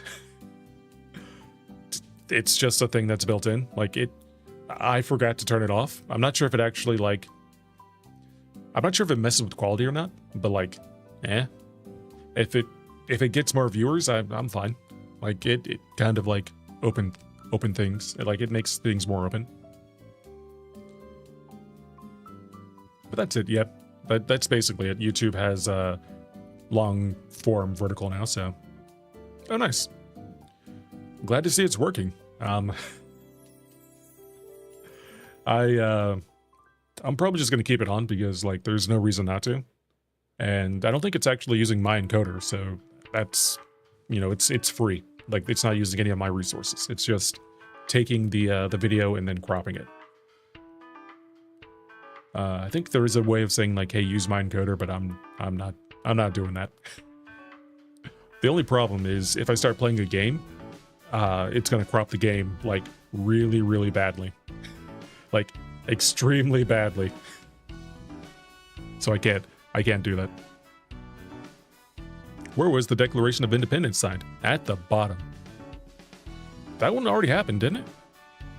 Yeah, we already got that one. How? What?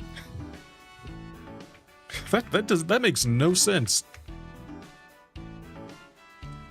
What kind of pants do ghosts wear? Boo jeans.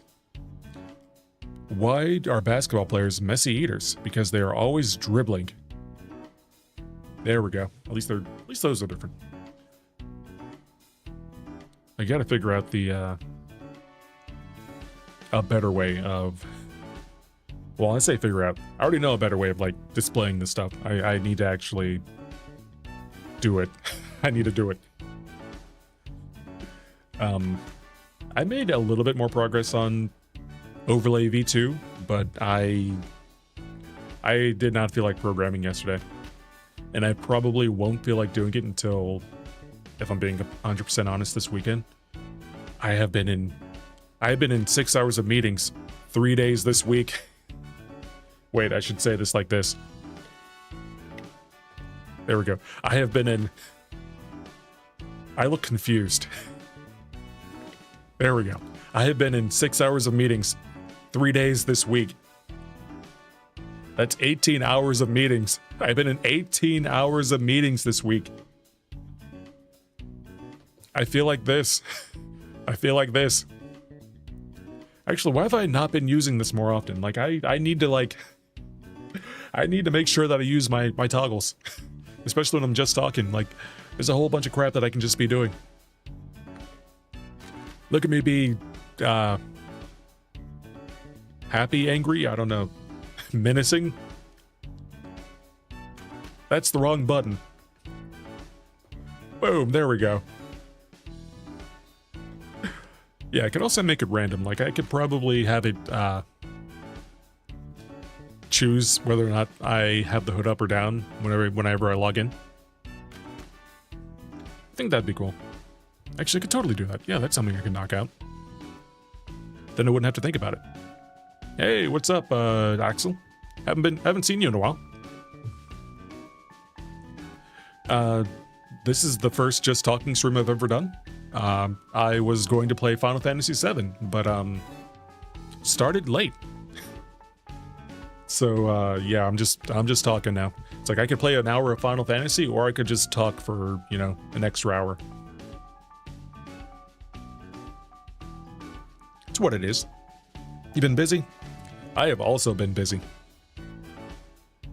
You did something stupid? What stupid thing did you do? Tell us the stupid thing you did. I would like to hear it. I'm trying to think of, did I do anything stupid this week? I mean, I had 18 hours of meetings. That was pretty stupid. But, I also broke my overlay. I broke the dad jokes, during stream. That was great. Broke it real good. I fixed it, though. It's totally working now. You can also yeet me now. That's a thing. I'm gonna do it myself. Let me see. It's kind of... It's not perfect. It's not perfect. But you know what? It's a thing that I did and it's silly, so... Boom. The best part is I don't come back. Like, I have to actually remember to hit the button. And then I come back. It's great. You texted your favorite K-pop idol and sent it, and the text went through? Like, it would be cool if you texted it back, but he won't? But you know he won't? How did you get their number? That... If I got a text message from someone I didn't know, I would ignore it and probably block them. If it's over Twitter or something, that's probably different. They would probably be more open to like responding to a fan's message over like social media or something. But I wouldn't text their personal phone. That's a little invasive. Instagram, okay, that's way better. Okay, I'm like, oh my god, don't do that, please. Instagram's probably fine. Like I feel like Instagram is more open. It's like you could definitely go in and I don't know how you would get his number. Maybe you like maybe you're like psychic or something. Maybe you're like a better programmer and hacker than I am, and you just like went through the interwebs and found everything. Maybe you have like an old school phone book from Korea. You have a Korean phone book, and you just went through it and you found their name, and you're like, it's this guy. It's definitely this guy. This is where he lives, and this is where his phone number is, and you dialed it. And then you also paid for international like dialing, so like it just went through. Or maybe you're like a super spy and you just know it. And your best friend is Korean. That's where you got his number from. He knew it. But yeah, Instagram is probably fine. Like you miss all the, what is it called? All the shots you don't take. So I'm not like, as long as you're not harassing them, that's fine. But like, I think people would be happy getting good messages from their fans. Like, I think that's something that a lot of people would appreciate. Granted, a lot of people get worse messages, so there have been a lot of people who send pictures of places that they shouldn't send to strangers online, and that should not happen.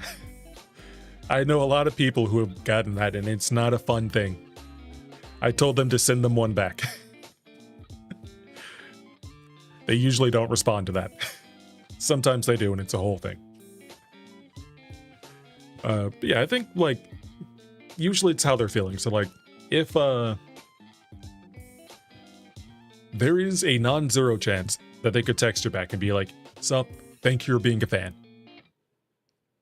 And that was it. You know how you actually kiss your best friend when he's in South Korea? I mean... Oh, I thought there was something back here. Sorry. I mean, you could do like a e-kiss or something. Like you could, I don't know, buy a ticket to South Korea. You know, that's probably what, $5? That's like 10 bananas or something. just take an international trip, you know, pack up, you know, take your leave that we all have, spend $5 going to Korea. Maybe you can find like one of the old Spirit Airlines planes, you know, one of those. They're probably, you know, decommissioned and they're probably just as dangerous as they were before.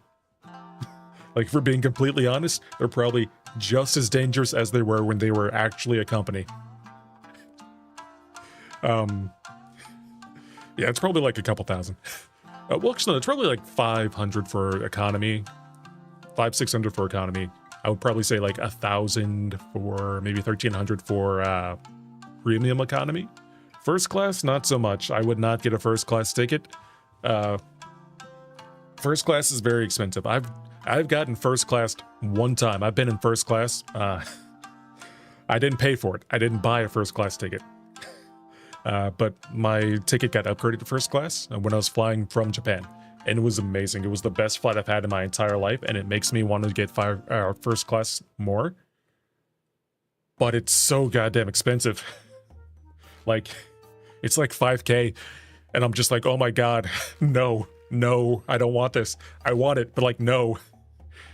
Like it was so good though. Like, the seats all reclined all the way back. There were basically beds, and there was like little cubbies you could put your feet in so you could stretch out, and like the bathrooms had room for you to like stretch out in, and there were windows in the bathroom. It was great. And then you go back to economy class and you're just like, wow, this sucks. I feel like a sardine. This motherfucker keeps jabbing the back of my seat and he won't stop. Why is this kid screaming? And it's just a whole thing. It's good at being in high classes or high places. Your best friend's a model, so maybe he could get you a first class ticket. Wait, you forgot he quit. Uh, yeah, it's flying is expensive. Flying can be expensive. International flights are expensive. I mean, I would argue. I would recommend if you do an international flight, not doing economy, getting at least economy premium if you can afford it. It's a little bit more expensive, but you get like the tiniest bit more legroom. And from the flights that I've had, premium economy has the divider seats. Like there's the front, like the first class, and then there's like a space where like the people who work on the plane, the air attendants work, like they can walk. And then there's like another row of seats. And I think premium economy has that row of seats. And those are the best seats because there's nothing there. Like you can stretch out. It's amazing. You can get up. You don't have to worry. Everyone has equal access to the bathroom because no one is in front of them and no one has to shuffle. It's amazing. That is the best seat other than first class. There might be a little bit more turbulence, but like, still, it's great. You can't even afford a gumball? I'm sorry. If you ever do have a chance to do international flight, or to take a flight internationally, I would recommend it. Either through like, I was gonna say a missionary. I don't think they're called that. Also, don't do that. Maybe do that. If you're into that, you can do it. Like I had a friend who was a missionary. They went to somewhere. I say friend, it was someone I haven't talked to in a long time, since high school. They went to Africa for a mission trip, and I'm gonna be completely honest, it seemed really sketchy what they said they were doing. Like it wasn't illegal or anything like that, but they're just like, yeah, we're gonna go tell everyone that we're gonna tell everyone in Africa and the poor villages to be Christian. And I'm like, that sounds really, really bad. Like that sounds really, what's the word for it? Manipulative. Like I get what you're doing. I understand what you're doing, but like, if you go over there and say, here's some food, praise God, that feels, that feels kind of wrong. But hey, it's what he did. You hilariously call these kids elders. Yeah, it's you really want to see your long distance friends? I at least try to do like what are they called? Discord calls or Zoom calls or something. Hey, what's up? Thanks for the dragon dancing on my head. I thought it was longer than that. I guess not. But yeah, I've taken 2 international trips to Japan. I want to take a third. I haven't, you know, I need to plan it. And also money. So I'm working on that. The good news is I don't have kids, so I don't have that expense. So it's a little easier to eat that. Move there, the rent is lower. I actually had a job opportunity in Japan. Like I interviewed for a job in Japan, 2 jobs in Japan. One of them did not get back to me. I kind of understand why, but it was still a dick move. So it should. So what happened? I interviewed for a company, and I can't remember what it was called, but they did like they were one of the payment processors. Like they did the they were like the not the Suica cards, but like effectively that. Like there were prepaid cards you could use on like Subways, different types of bakeries, things like that. So I applied for this place and I got the interview. And in the technical assessment, they asked me 2 questions. The first one was, hey, you have this number. I want you to convert it to binary. And then I want you to you have 2 numbers, convert them to binary, add them together, and then print out the number that they are in non-binary. And what they wanted you to do was actual binary addition. I was writing in C#. So what I did was, hey, take this number, add them together, and then just write them out as a string in binary because it's 2 lines of code. That's not what they wanted me to do. But if I was giving the interview and I had someone that question, I would not hire anyone who would not do that. Like, I straight up would not hire someone who manually would do binary addition. We have computers for that. That's the stupidest thing ever. Like, don't do that. I get, and that's why I didn't get the job. The second one that I did was also probably because I was international, but I would have to like pay for a visa.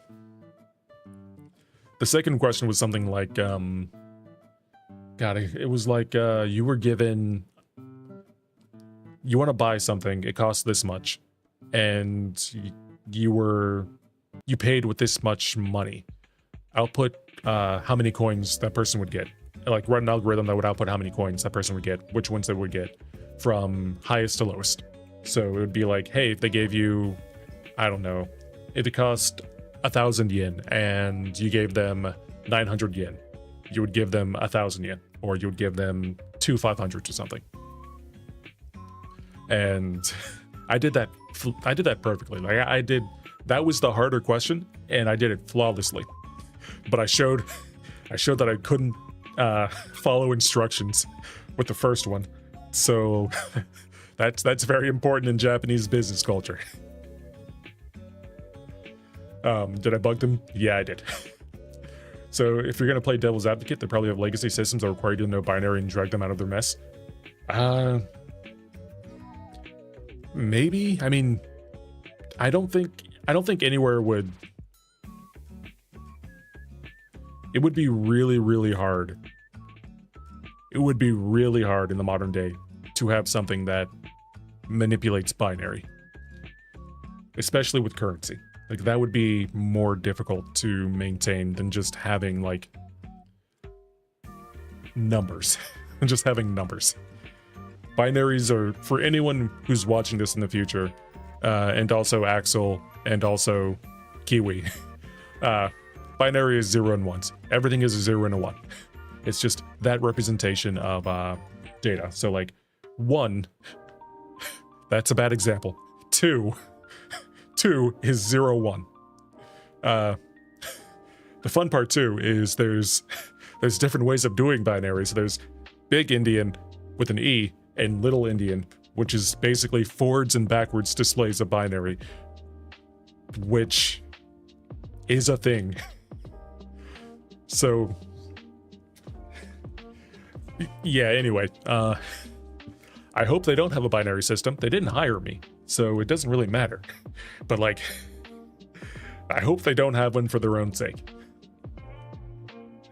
The other one that I applied for was, God, what were they? They were like I think they were a startup or something.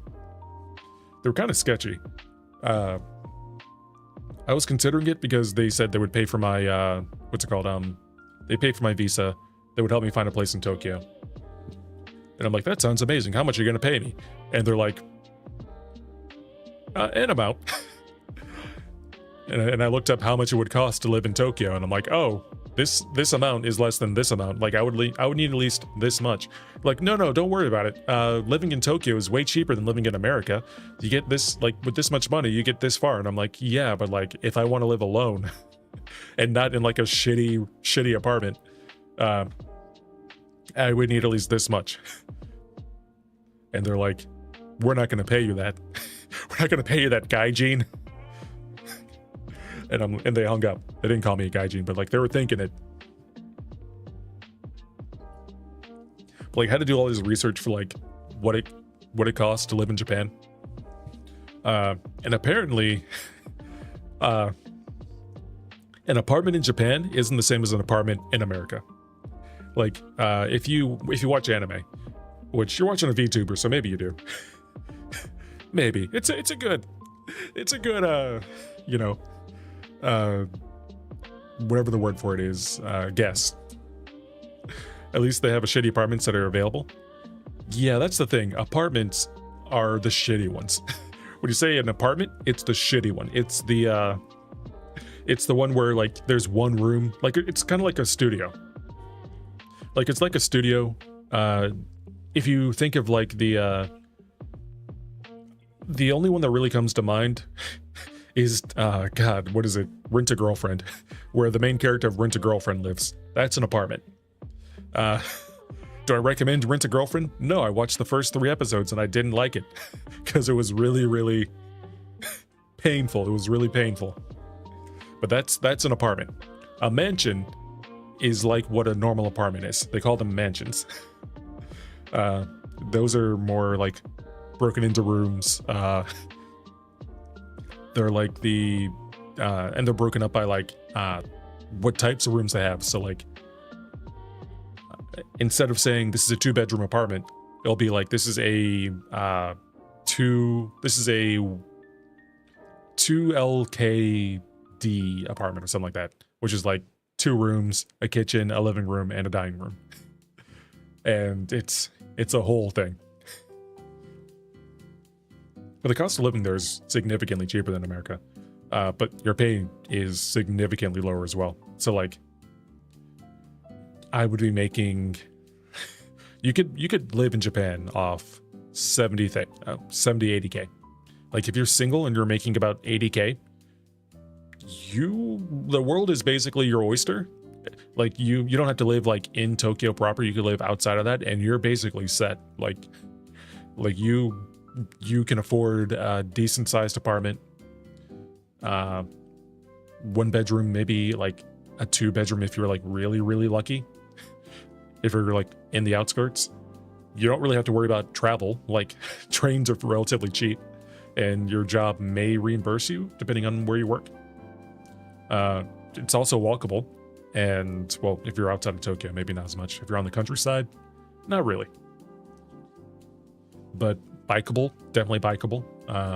You could get like a moped or something. Moped. Food is significantly cheaper too. Like you can get a meal, a meal that fills you up for $5, which is insane. Like imagine going to McDonald's and getting like a burger, fries, a drink, and a snack for $5. And I'm just like, is this real? maybe like $6, but like it's super cheap. You can get like a bowl of ramen for like $10, and it's like really good ramen. Fruit is very expensive, and so is meat. That's the downside. Like you will not find fresh fruit for cheaper than like an arm and a leg, really. Like if you want strawberries, $22. But yeah, it's more like, I guess, the special strawberries, in quotes. The really perfect strawberries are about $22. I think of strawberries is probably like $7-8. Whereas here in America, it's like maybe 4-ish. At least that was my experience. 9 years ago.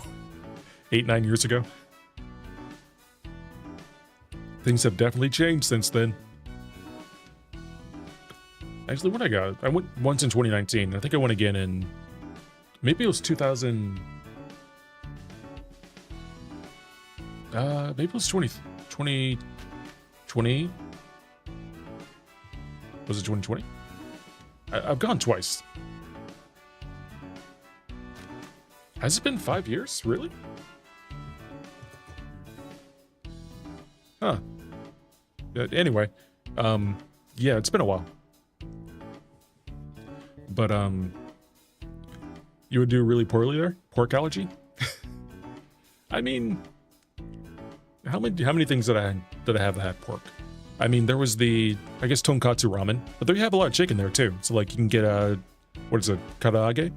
Which is just like, it's just chicken nuggets on crack. Popcorn chicken on crack. It's the best thing ever. Like they use chicken thighs instead of like white meat, and it is the best thing I've ever had in my life.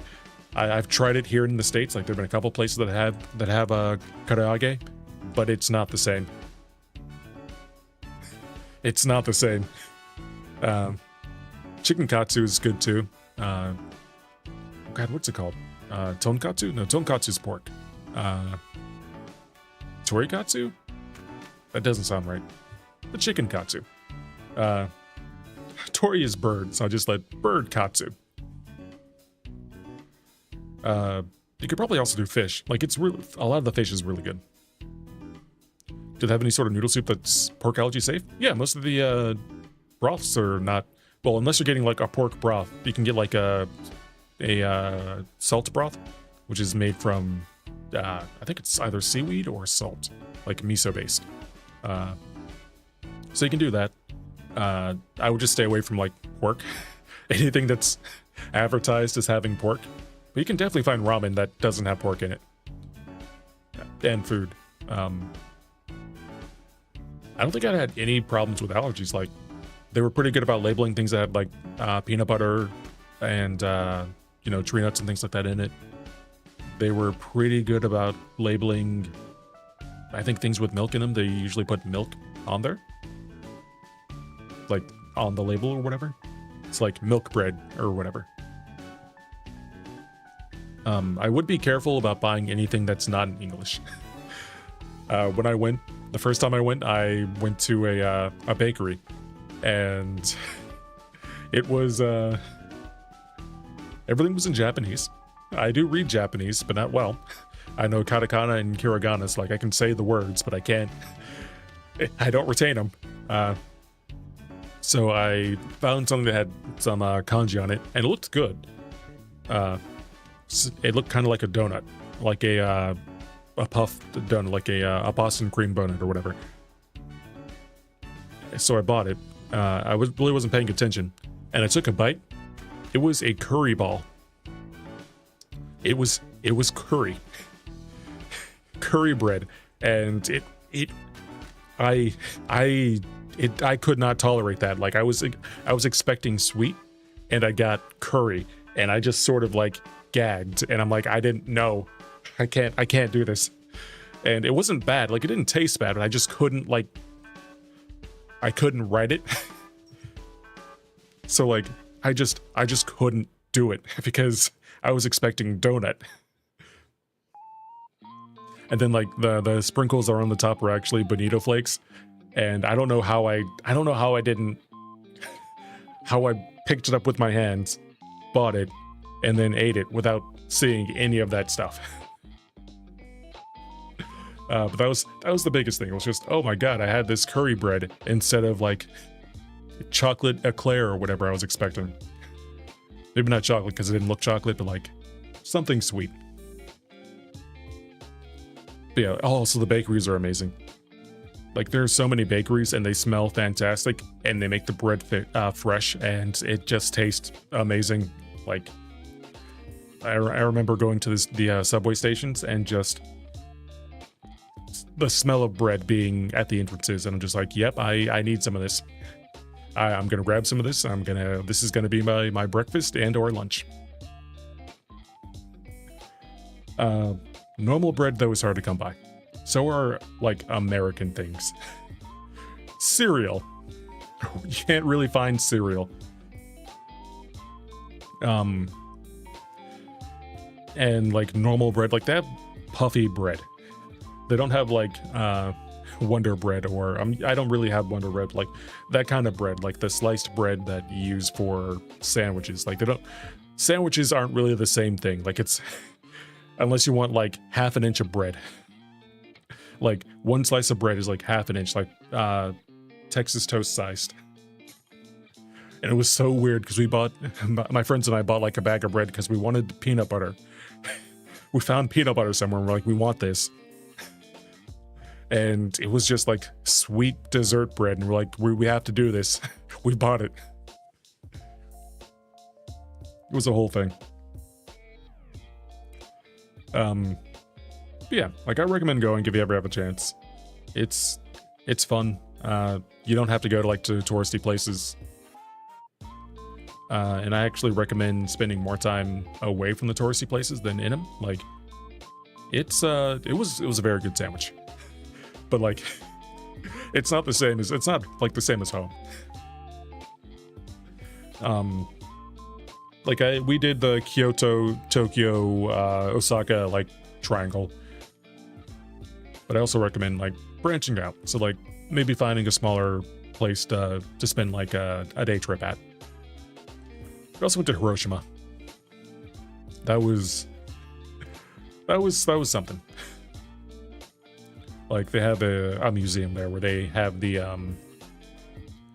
basically the marker where both of the bombs dropped. It's very yeah, exactly. Reminder of how scary the US is. Well, reminder how scary war is.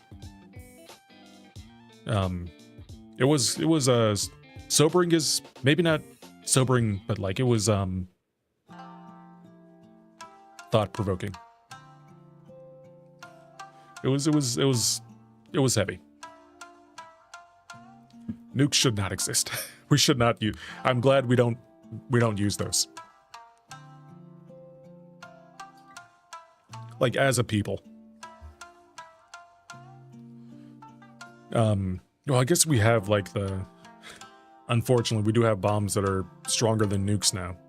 And we also have stronger nukes. But like,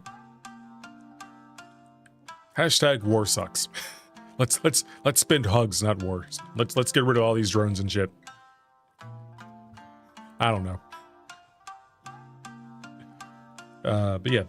So I recommend Japan. Like it's a fun country. It's a very interesting country. Like you go to Japan and you're like, this is Japan. Like this is very Japan. And it's just interesting. Like they're just things you don't really expect, and you're like, huh, yeah, this, and things that make sense too. Like there are a lot of things in the U.S. that aren't really people focused. So like, one of the things that they do for the stop signs, or not the stop signs, the stop lights, they have the crossings, like the cross walks, and when they change to like having people walk, there'll be like a little chirp, like a little sound will start playing, and that sound means it's okay to walk. And there'll be another sound when it's turning. So people who don't have people who are like blind or have like other disabilities are able to know that, hey, don't walk now because you're gonna get run over. That makes so much sense. But like, they don't have it. We don't have it here in the States. Another thing, they have magic napkins. We went to KFC in Japan because someone said that KFC and McDonald's were like different in Japan. They're fucking not. It tastes the exact same thing. They're not better in Japan. They taste the exact same. Do not waste your goddamn money going to McDonald's or Japan unless you want McDonald's or KFC. Like, if you want it, get it, but don't do it. Just buy food anywhere else. Just like find a place. Literally, just walk down the street. Be like, hey yo, that's an izakaya. I'm gonna go there. Unless you really want McDonald's. But like, KFC had magic napkins. Like it was insane. They have these napkins that absorb oil. And I know these are real. I know these are real. These are napkins that you can buy. But like, you would just like, normally when you eat like chicken or whatever in the United States, like fried chicken, you would get grease all over your hands, and the napkins would just like start breaking up on your hands. They would never really get clean, and you'd have to like wash your hands to get rid of all the oil. These were magic, and it just got rid of them. Like you would just wipe your hands and you would have no oil on them, and it would just work. It was the best thing ever. Everywhere should have them. It was fantastic. Like just a napkin that worked for oil. I debated on buying them in Amazon, but I don't eat like a ton of fried food, so like they would just be sitting in my closet or in my pantry. But like, it was the best thing ever. You were told that KFC is horrendous in the US and it's proper mediocre state in Japan. yeah, I guess, like, it's not, there are some good KFCs, like, if you find one that's clean, that they maintain, and they, like, change the oil or whatever, like, it's fine. But yeah, like, it's not the best food, but, like, it's not, like, I was really, like, talked up on KFC, like, hey, you should try KFC because it's so much better in Japan. And it's like, it tastes the exact same. It's the exact same herbs and spices. Like, it's the exact same thing. It tastes the same. Maybe it tastes a little bit cleaner, but, like, not really. Like, I've seen dirty Japans in McDonald's, or I've seen dirty McDonald's in Japan. I found one in Tokyo. I was just like, hey, this is kind of gross. This is where all of the tourists go, isn't it? And I was right. Like, I don't know why it was so dirty when everything else in Japan is, like, really clean.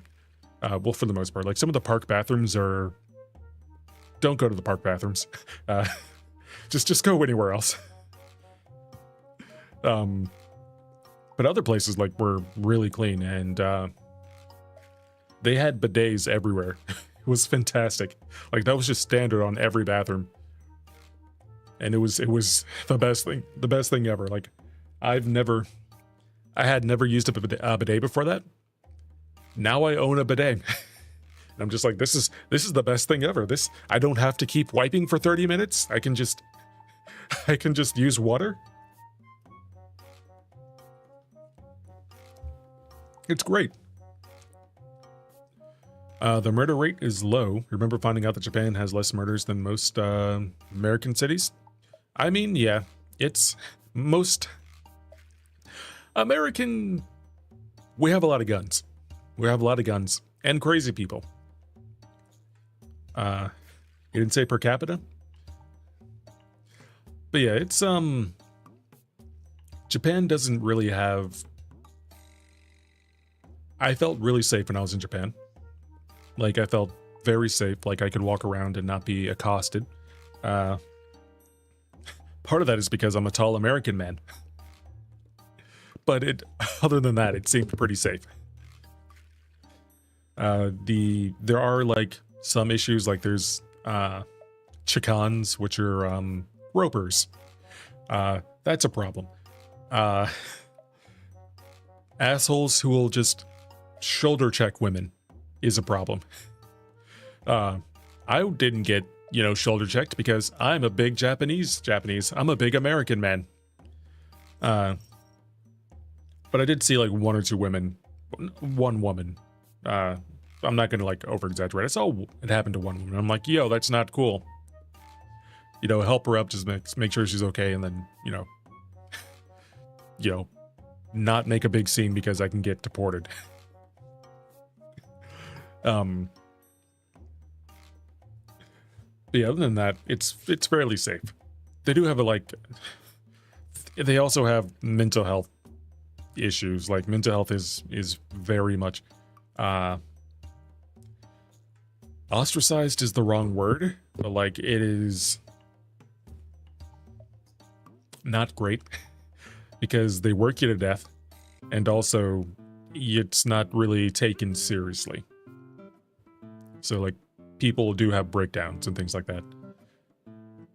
There's a name for someone who just stays in their house all day and doesn't leave. Like, hikikomoris are a thing. That's really all you need to know. Well, in America, the elderly think they can shoulder tackle the biggest teenager on the train, and nobody will do anything because they're old. I mean, in Japan, too. There's some people who will mess with you because you're, like, a foreigner or whatever. Like, it's not super... Well, I can't say whether or not it's super common because I don't live there. I didn't see anything like that. I saw one person littering, which you don't do in Japan. I'm pretty sure they were a foreigner. And I saw someone get shoulder checked, and that was it. For the most part, like, everyone was super nice. There were a bunch of people who we'll say a bunch of people. There were a handful of people who like wanted to talk to me because I was an American. There was one really nice older guy who, like old man who, like I was waiting to cross the street and he was there too. And he's just like, how do you like Japan? And I spoke to him in Japanese because I know Japanese. It's a really good country. It's like, oh, you speak Japanese. You know, God, what is it called? There's like a saying that they say that's just like, you speak Japanese well. It's like a pat on the head. I can't think of the phrasing of it. It's not like Nihongo ii desu or something like that. It's Nihongo jozu. It's Nihongo jozu. You speak Japanese well. It's like, yeah, I spent some time studying. But it's like, it's like we did. They say it in a way it's like, we didn't expect you to be able to talk to us. Good job being able to talk to us, foreigner. But I mean it well, for the most part. Like there was a couple times where like none of my friends spoke English or spoke Japanese, but I did. So like we're in stores and they were speaking English and they had a question that they wanted to ask someone in Japanese, and like one of the servers would come up and I would ask them in Japanese and they'd be like, "Oh, you're actually like, you're not, you speak the language. I'm gonna talk to you and not them." It's like, what do they want? And I'm just like, okay, cool. Like there was one cafe that we went to that had a bunch of manga. Like it was an elderly guy who had a bunch of manga from like when he was a kid, and he just had it like around, and one of my friends wanted to read it, or their kids wanted to read it. Their kid wanted to read it, and they didn't know how to ask. I'm like, you can just say this, and they're like, no, I'll sound stupid. I'm like, you're gonna sound stupid both ways. Do it. And they ended up not doing it. I'm just like, hey, can they read the book? And they're like, oh my god, you speak Japanese. Also, yes. So, if you know some of the language and you're actually trying to speak it, you're gonna have a better time. Like, and you don't need to know like full-on adult vocabulary. Like, I speak like a 5-year-old. It's great. Hey, is this ii desu ka? Which there was. The last time I went, I made a pretty big mistake that I only caught like halfway through, and I only caught it because people kept looking at me like I was a freak. There's like sumimasen, which is I'm sorry or excuse me, and then there's another one, God, what is it? Gomen, which is also excuse me, but one is more like excuse you, and another one is excuse me. So like, I would be in like someone's way and I'd be like, excuse you. And I'm like, they would just look at me and I'm like, and then afterwards I'm just like, wait, that was wrong. I meant this. It's like sumimasen was more like, I mean, both are correct. But one is more correct than the other. Like gomen nasai is like, yeah. And then there's also like I was taught daijobu and e were the same, and they're not.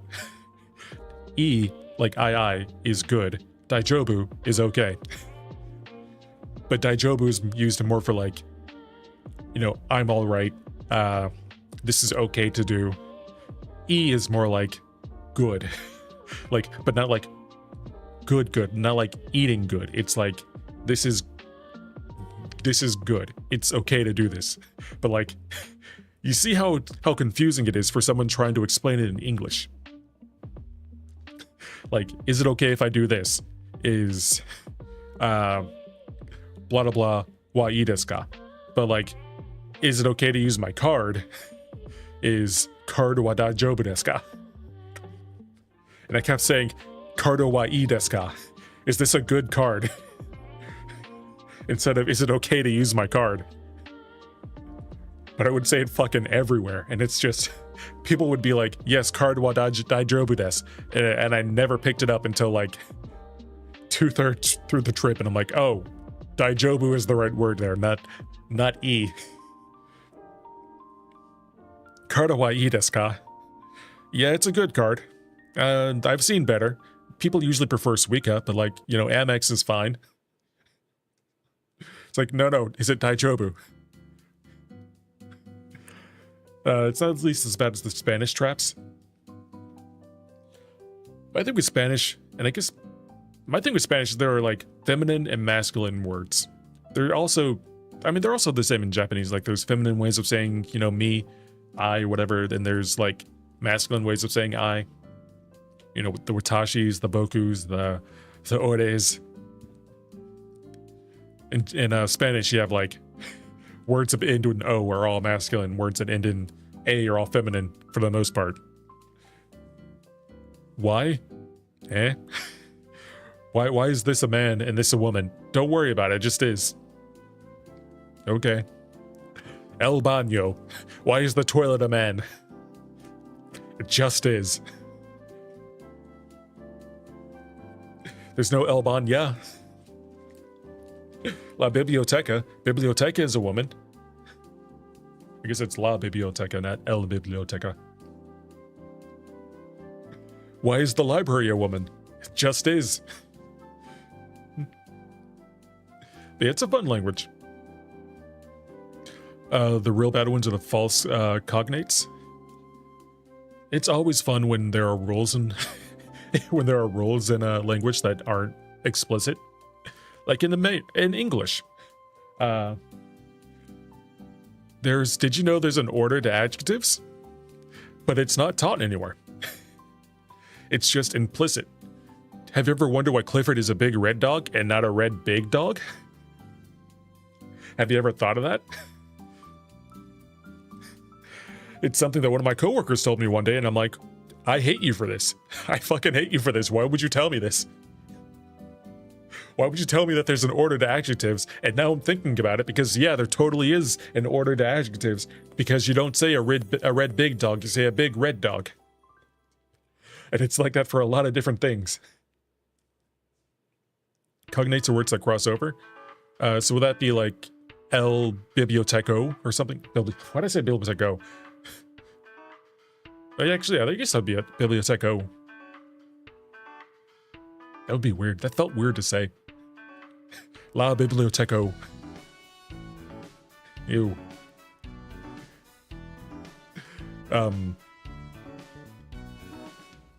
Yeah, like I learned Spanish when I was in...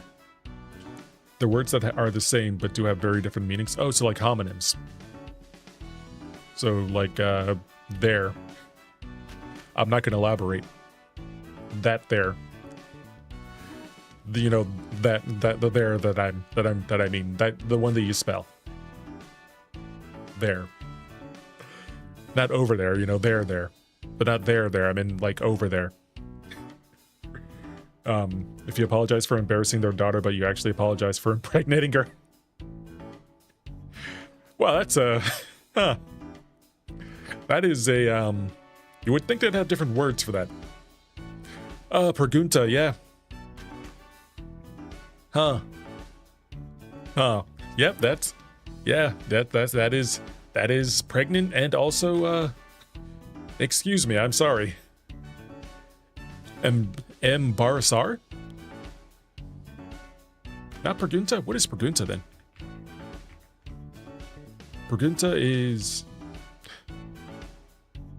Yeah, it's preguntar, which is, that doesn't... Is it ask? Yeah, it's to ask. Okay, never mind.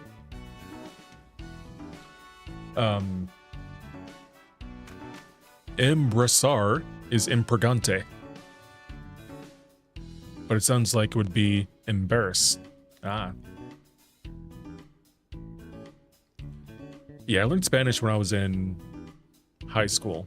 They only had two languages. They had Spanish and they had sign language. And I chose Spanish because, reasons. Then I forgot all of it. Excuse me. But yeah, it's fun. They're words that look and sound similar across languages but have different origins. Gotcha. 50 fave. Wow. 55 conjugates or false conjugates in Spanish that will kill your conversation. Number 1. Fiction. La fiction or la ficción. Attraction and collaboration? What? Oh, that's a true conjugate. Actual and actual. Spanish translation is exacto. Pie. Pay. Lemon pie is delicious. But it's also foot. Wow. Okay, so yeah, I see. Okay, so it's when an English word means something else in a different language. Gotcha. Like carpeta. Carpet is a folder. Carpeta is a folder, but carpet is a carpet in English. Ah. Grapes are staples. And arms or weapons. Pawn is a fun one. Like, they have one in Japanese. So pawn, they have pans in Japanese, is bread. So pawn is bread. I think that's really the only one I got. That was a fun one. Would you like some pawn? And then you're looking at the bread. Sure, why not? There aren't a lot of them, though. At least there aren't a lot that I found. I want to go back to Japan. I really want to go back. Maybe not soon because like they're dealing with oil, like everyone else. But maybe later.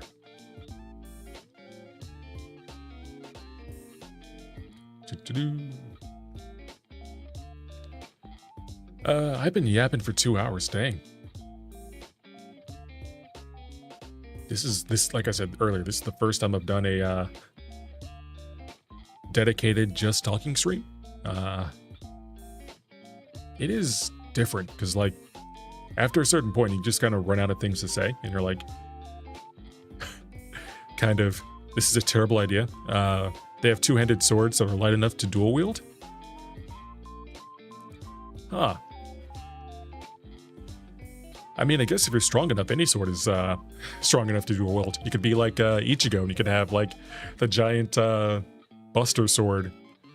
Well, I guess that's Cloud, but or like Guts or something with one hand, with double fisting cut swords or whatever.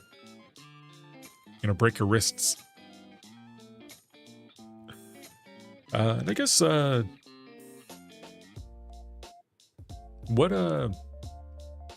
do I want to put this? I've always seen dual wielding in like anime, but I've never really seen it in real life. Like I've seen depictions of it in real life in like media. So like Arabian Nights like had people using two scimitars or whatever. But I've never really seen two people or a person use like two swords instead of like a sword and a shield when they're fighting. Like something to defend themselves and something to attack with.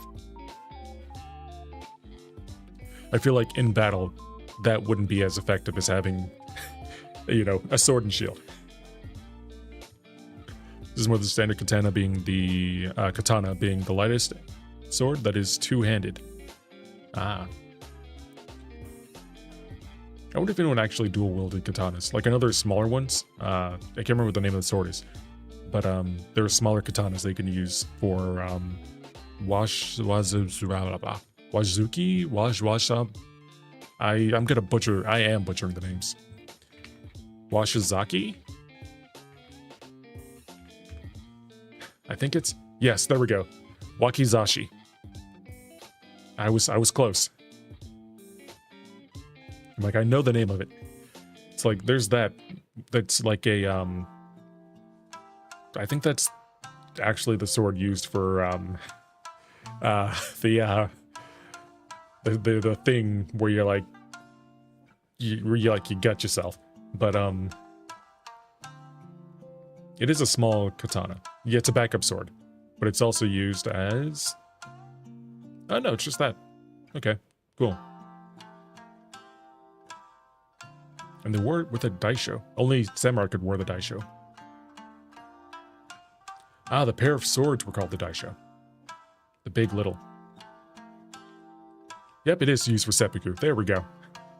I'm like, this sounds like the seppuku sword. I'm like, yep, that's right. That's the sword. I debated on buying a sword when I was in Japan, just because. I'm like, I can get a real Japanese sword. And I'm like, I don't need that. I do not need a sword at home. Like, there's no, other than it being cool, there's no reason for me to have it. Honestly, I think I would much rather prefer having a sheath. Like, maybe the hilt and the sheath together and nothing in the inside of it, because the sword is probably going to be the most expensive thing. And I will never cut anything with it. Like, I don't need to be like an anime boy. I can just like, and it would probably be a reproduction, yeah. They made Ichigo Zanpakuto, his shoot, God, what's it called? I keep wanting to say Zanpakuto, it begins with a Z. I'm like, his Zanpakuto. It was a Zanpakuto. I wanted to say Zabimaru, but it's not Zabimaru. What is Zangetsu? They made Zangetsu, like they made a replica of that, and they were selling it. I think it was like, it was at a price that I was very tempted to buy. And I think it was like maybe 500 bucks. I'm like, I could get this right now. Zangetsu replica. Not on Etsy. Like if I do official Zangetsu replica.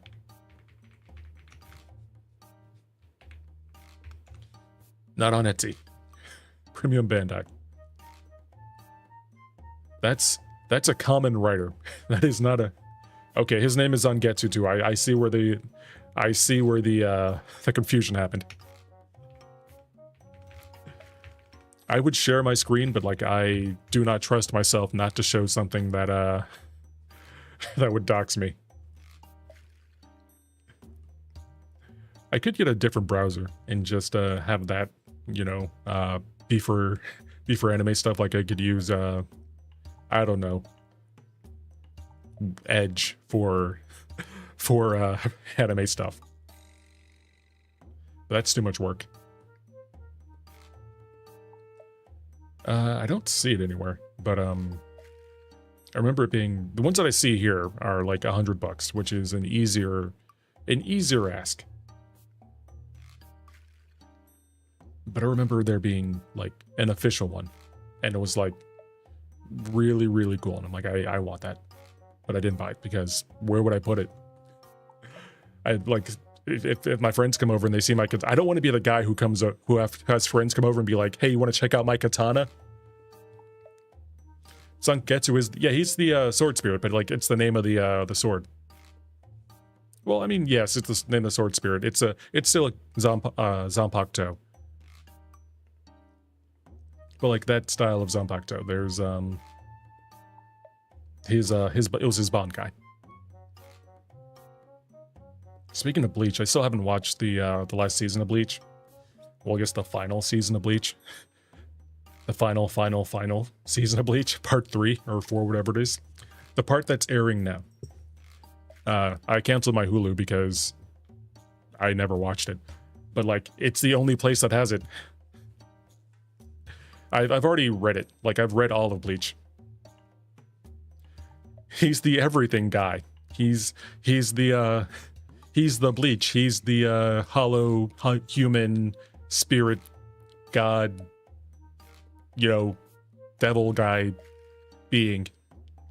He's also part Quincy. He's also part Soul Eater, Soul Reaper. He's the everything guy. He's got a hollow in him too. So yeah, I've already read all through it. It's funny, Ichigo seems so simple because he's fast and blasts things. That's pretty much it. Like, he has one attack, and it's very effective. I do like, on one hand, it is annoying to have a manga where the main character just gets all the powers. But, like, it makes sense for Bleach because of who Ichigo is and what he ultimately was being made to be. Without giving too many spoilers. Like, it makes sense when you, like, what they built him up to be. But it sucks for him. Without giving spoilers. I'm also behind in One Piece. I need to read One Piece. Like, I'm probably like 5 or 6 chapters behind. And I need to read that, because I've been putting it off for no good reason. Like, I can read it. I could read it right now if I wanted to. I could stop streaming and read One Piece. But I haven't. I can't bring myself to do it. I'm not enjoying Brook's backstory. Like, I think it's stupid. I think it's bad. I think it's they're retconning Brook, and I guess it's not really a retcon because it really wasn't defined, but like, they're adding more stuff to his backstory, and I'm like, this is stupid. Just why? I get that you're trying to like connect him to the big bad, but like, why? Why? Just do literally anything else. It could have been a giant that's connected to it. Like, they're old as shit. Just make a giant. Make him be a giant. Make just whatever he's doing. Make a giant do it. Those are my thoughts. I still like it though. Like, I do like older One Piece more than newer One Piece. But yeah, it's still consistently good. Hot take: the One Piece rap was amazing, and if only 4 kids stopped making changes right there. You know what, the One Piece rap slapped. Like, it was surprisingly good. Like, I've heard way worse, like, 4 Kids songs. Like, basically anything Pokemon, other than like the first maybe 3-4 openings. Not good. Not good. One Piece rap was good. One Piece rap, they did a good job with the One Piece rap. Yayo, dreamin'. Don't give it up, you, whatever your name is. I don't remember if it was Luffy first or Sanji first or... Yeah, I think it was Luffy then. Anyway, it was a good song. Yo ho ho, we took a bite of gum gum. More people should respect the One Piece rap. I wonder if there's a full version. I wonder what the full version... I think there is a full version, actually. Like, I think I remember hearing, like, a longer version of it. One Piece rap. Full song. Like, I think there's a longer version. Not that. Maybe I'm having the Mandela effect where there wasn't a longer version. All I'm seeing is like 1:30, and that's about what it was before. But yeah, I enjoyed the One Piece rap. Like, for what it was, like, it wasn't terrible. Someone did a full poker rap a few years ago. They have regrets. Oh my god, there's like 1,000 now. The poker rap never stopped, I don't think. Like, they at least have, like, official ones up until Hoenn. I think past Hoenn, too. They just didn't have them as part of the broadcast.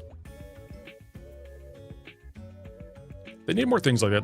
They need more fun just for fun. Like, I've been saying this for a while. There needs to be more whimsy. Like, we need to have the fun back in things, and like, just fun for fun's sake.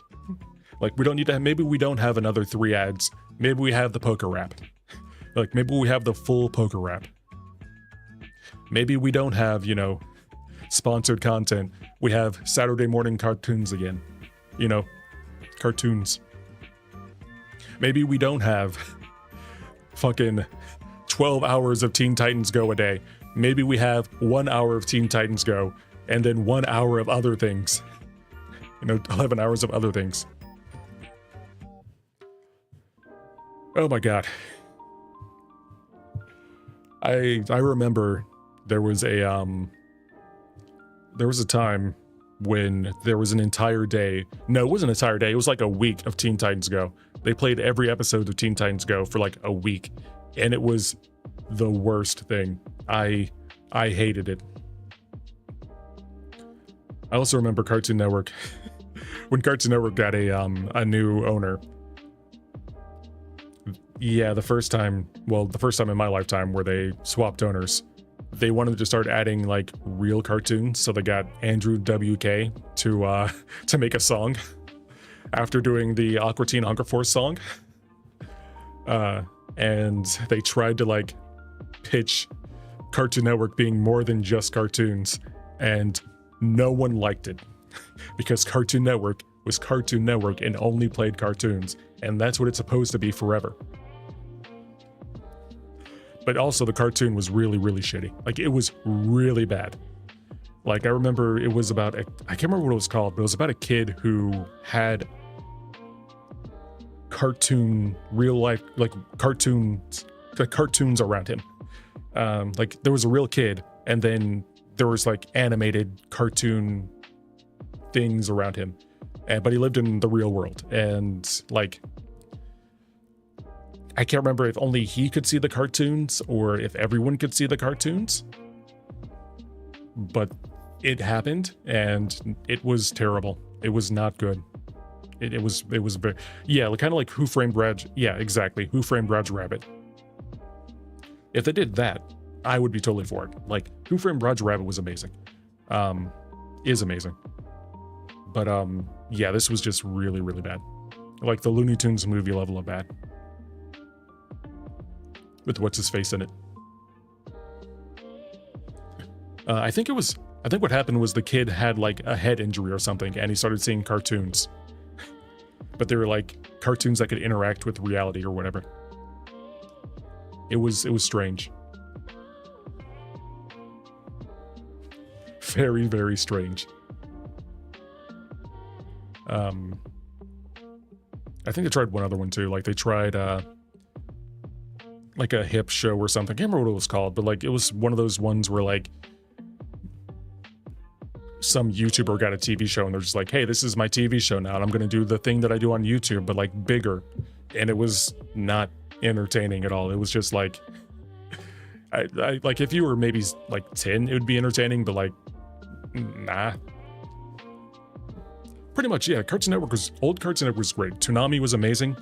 Like, I remember when Tom died. Like, Tom, the guy who ran Toonami, who ran Toonami, yeah, he died. And then a new guy came, and then he was like reborn. He got a new body.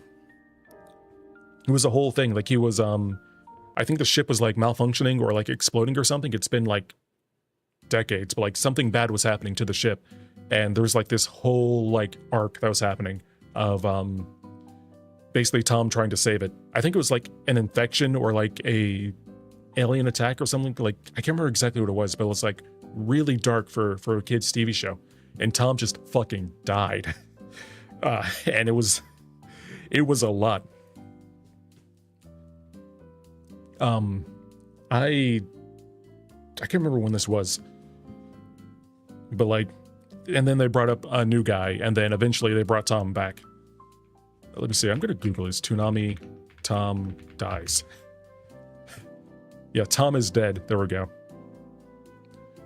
He died as part of a storyline called The Intruder, which was it was a multi-level game. It was a game too on Cartoon Network on the website.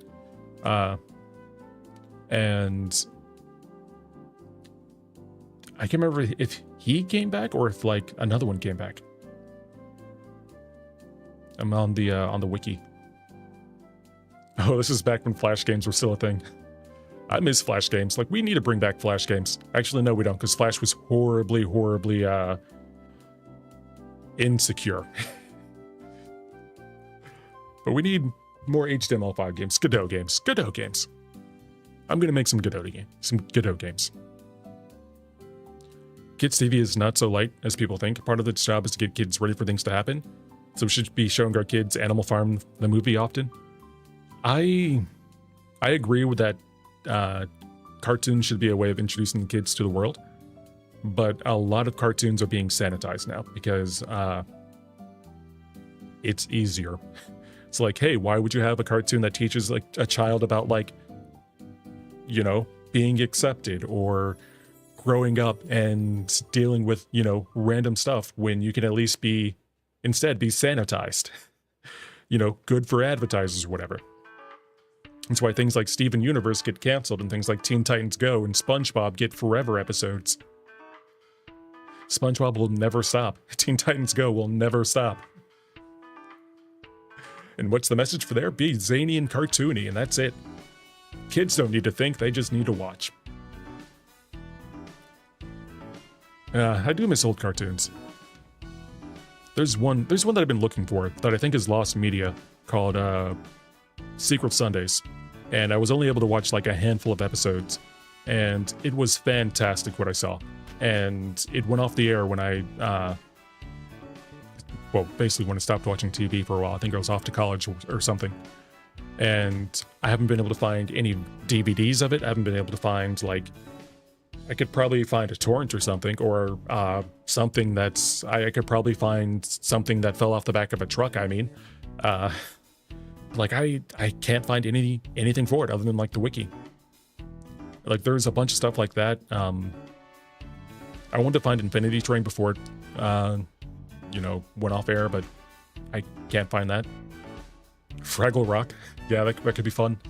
SpongeBob is not actually for children, it's for people who want to be a kid again. Nah. SpongeBob used to be for people who want to be children again.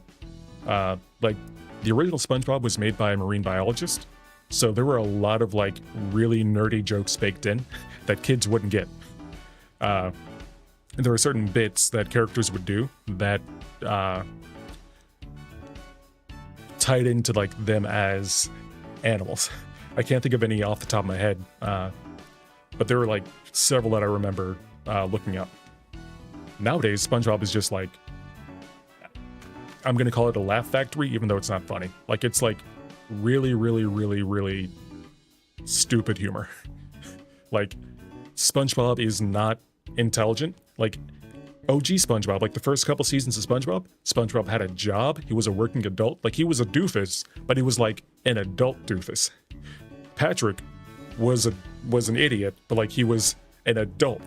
Squidward was more than just an angry asshole. Like, now they're just like the most derivative forms of themselves. And it's a whole thing. It's just like, it's not, in my opinion, it's not really enjoyable. Like, I can watch it, but like I would much rather watch like the first 3 seasons of SpongeBob. He still hasn't gotten his driver's license. Granted, that makes sense because it's a bit, but like, there's only so many times you can have SpongeBob can't drive be an episode. Just gonna run down to the ground or whatever. Like, he was an adult with hobbies. With, like, childlike hobbies, you know, he liked jellyfishing or whatever. But, like, still hobbies, and he could talk intelligently about things. Now he can't. Like, I would not trust SpongeBob with, like, more than... I wouldn't trust him with, like... I would trust old SpongeBob with, like, with a kitchen knife. I would not trust new SpongeBob with a kitchen knife. I mean, not having a license is fine. It's failing the driving test 100 times.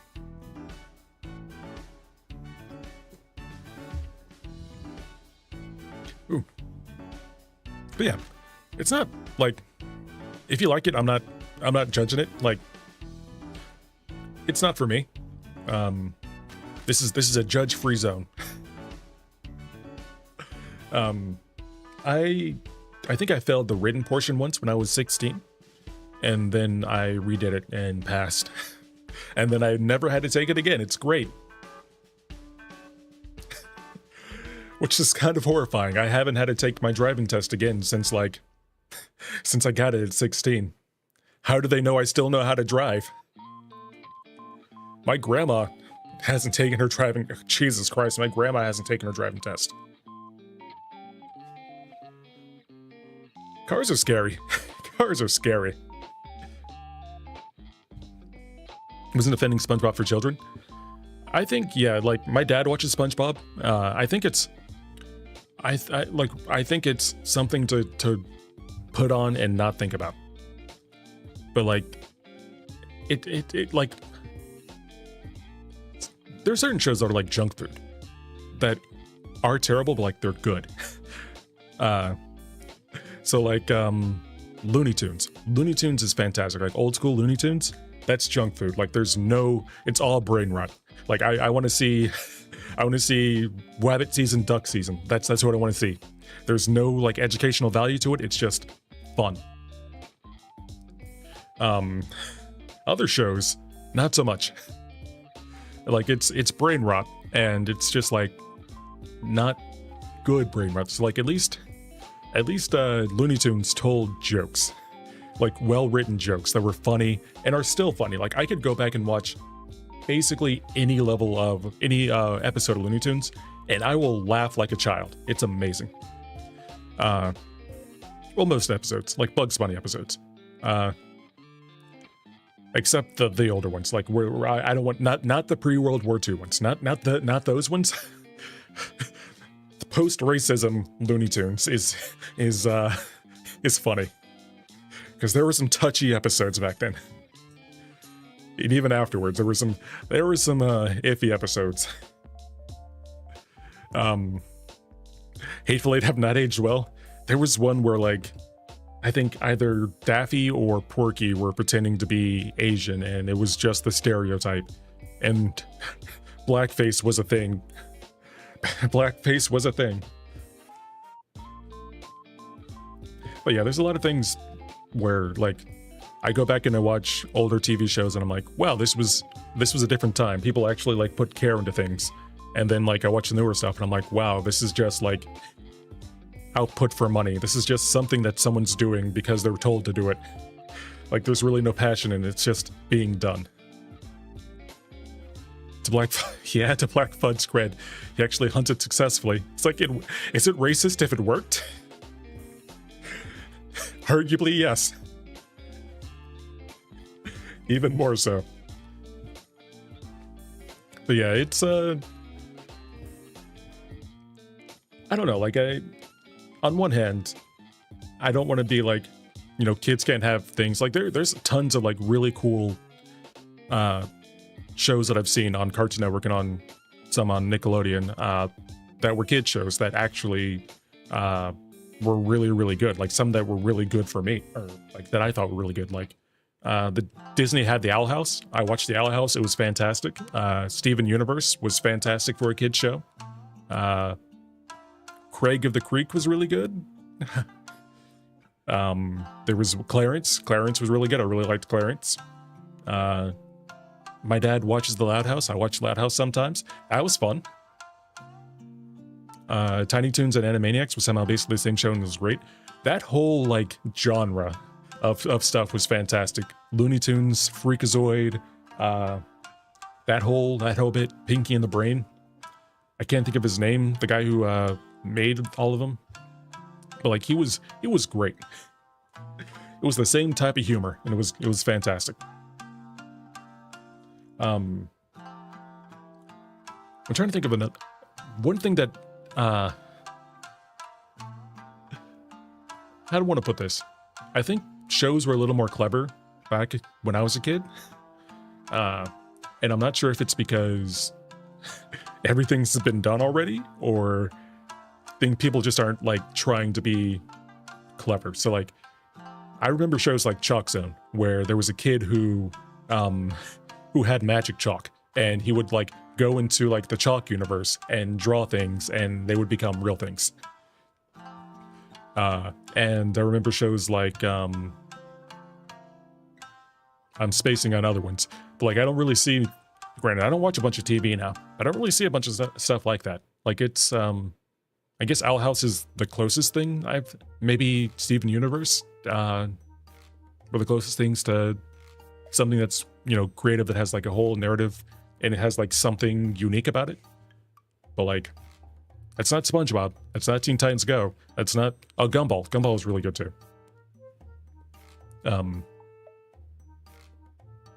Yeah, I'm just going off on on cartoons. I don't have cable right now either, so like I can't watch any of this stuff. I'm not tuned into to all the what's it called, the stuff.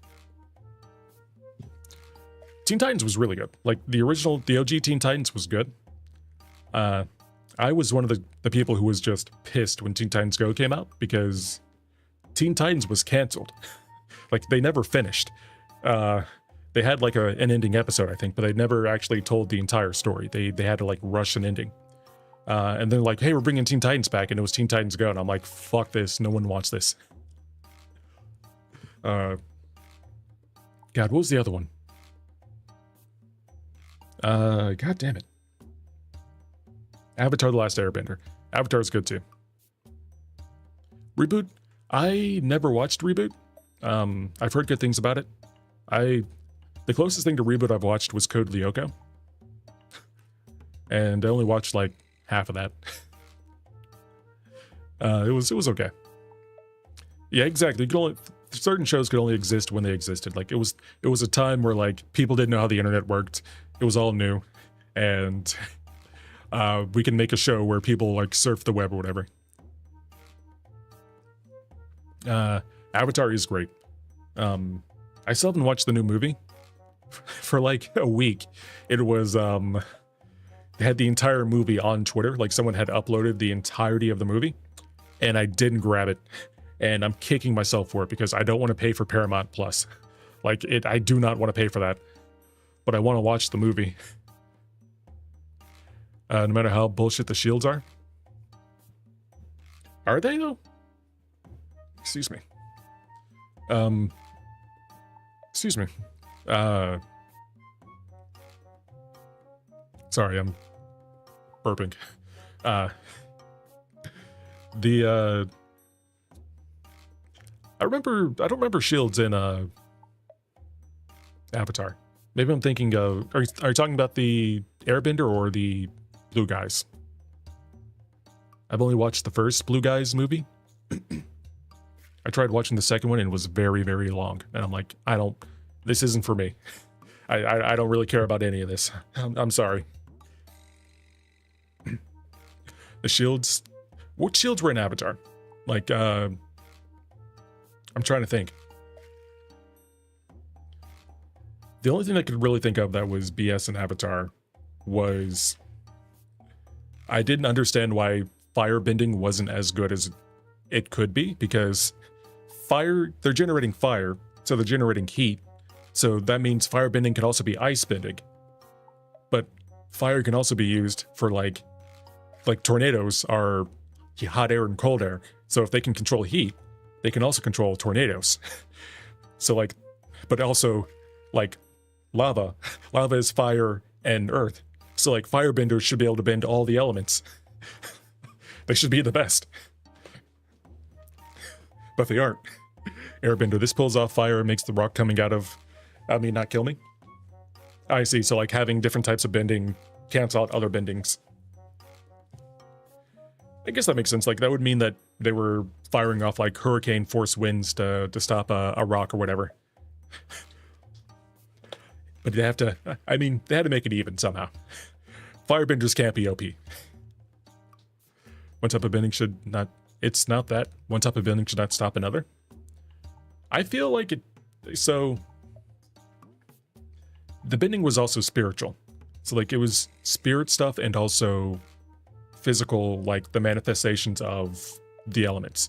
So like I can see someone having a buff in one, like making the other less effective. But like, I do think it makes, and I also think it's funny for someone to like throw a fireball at someone and then like throw wind at it and be like, no fire, whoosh. Like it's it's what it is. It's stupid fun. It's the individual combination matters. Like the concept of the avatar. Like I think that's interesting. Having one guy who just is reborn and has access to all the elements. Wind puts out fire. That makes sense.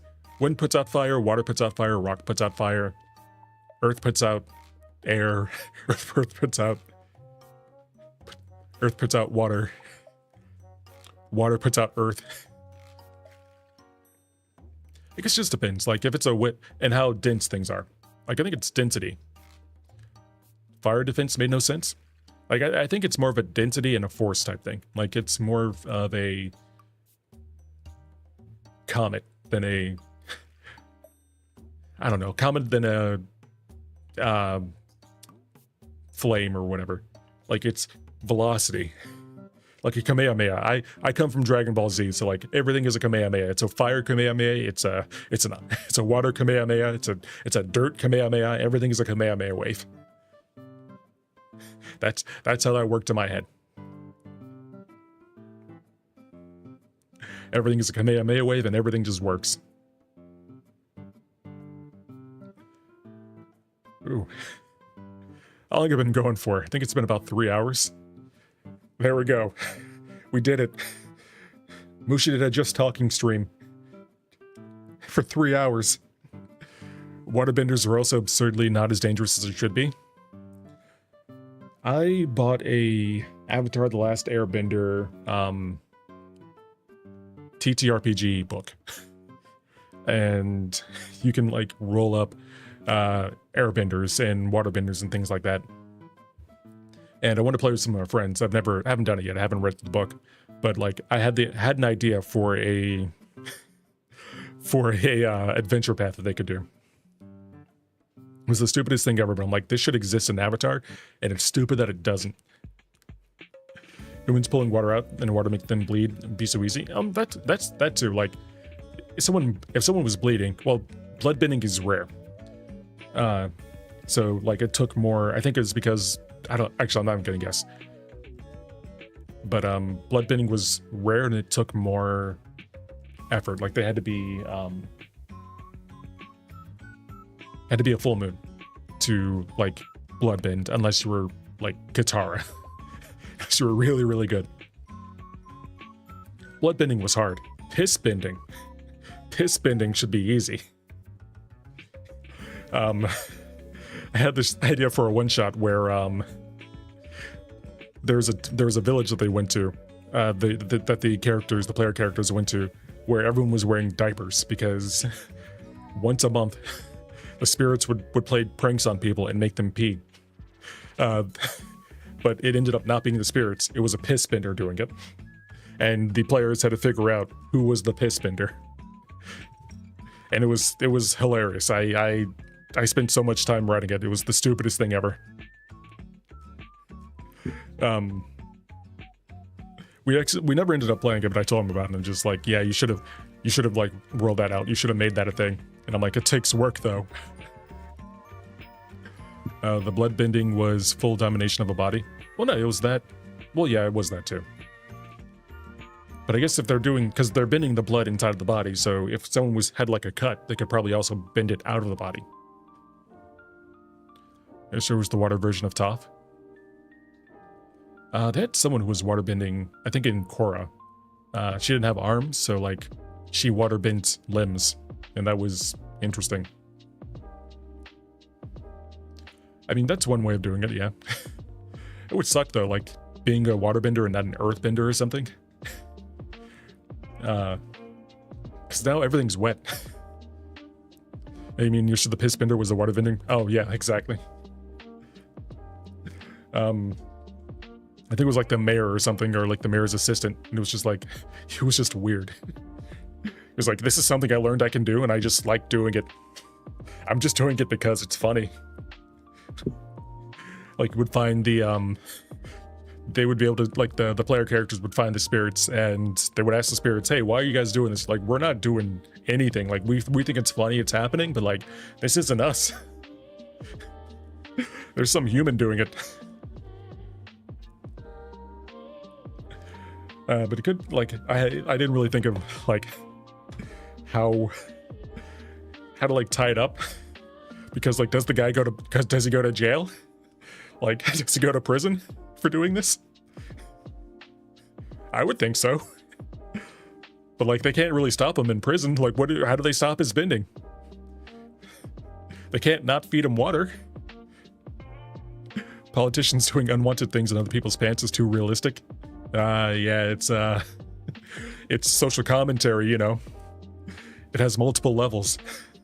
It's like an onion. Alright. It's 11:30. I gotta go to bed. Tomorrow I actually don't have 6 hours of meetings. I only have 1 hour of meetings, which is great.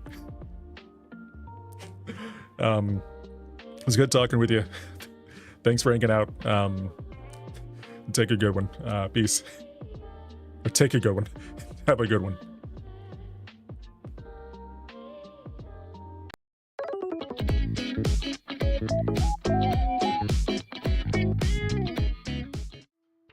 That was the start. That was the start. One. Here we go. Take care of yourself.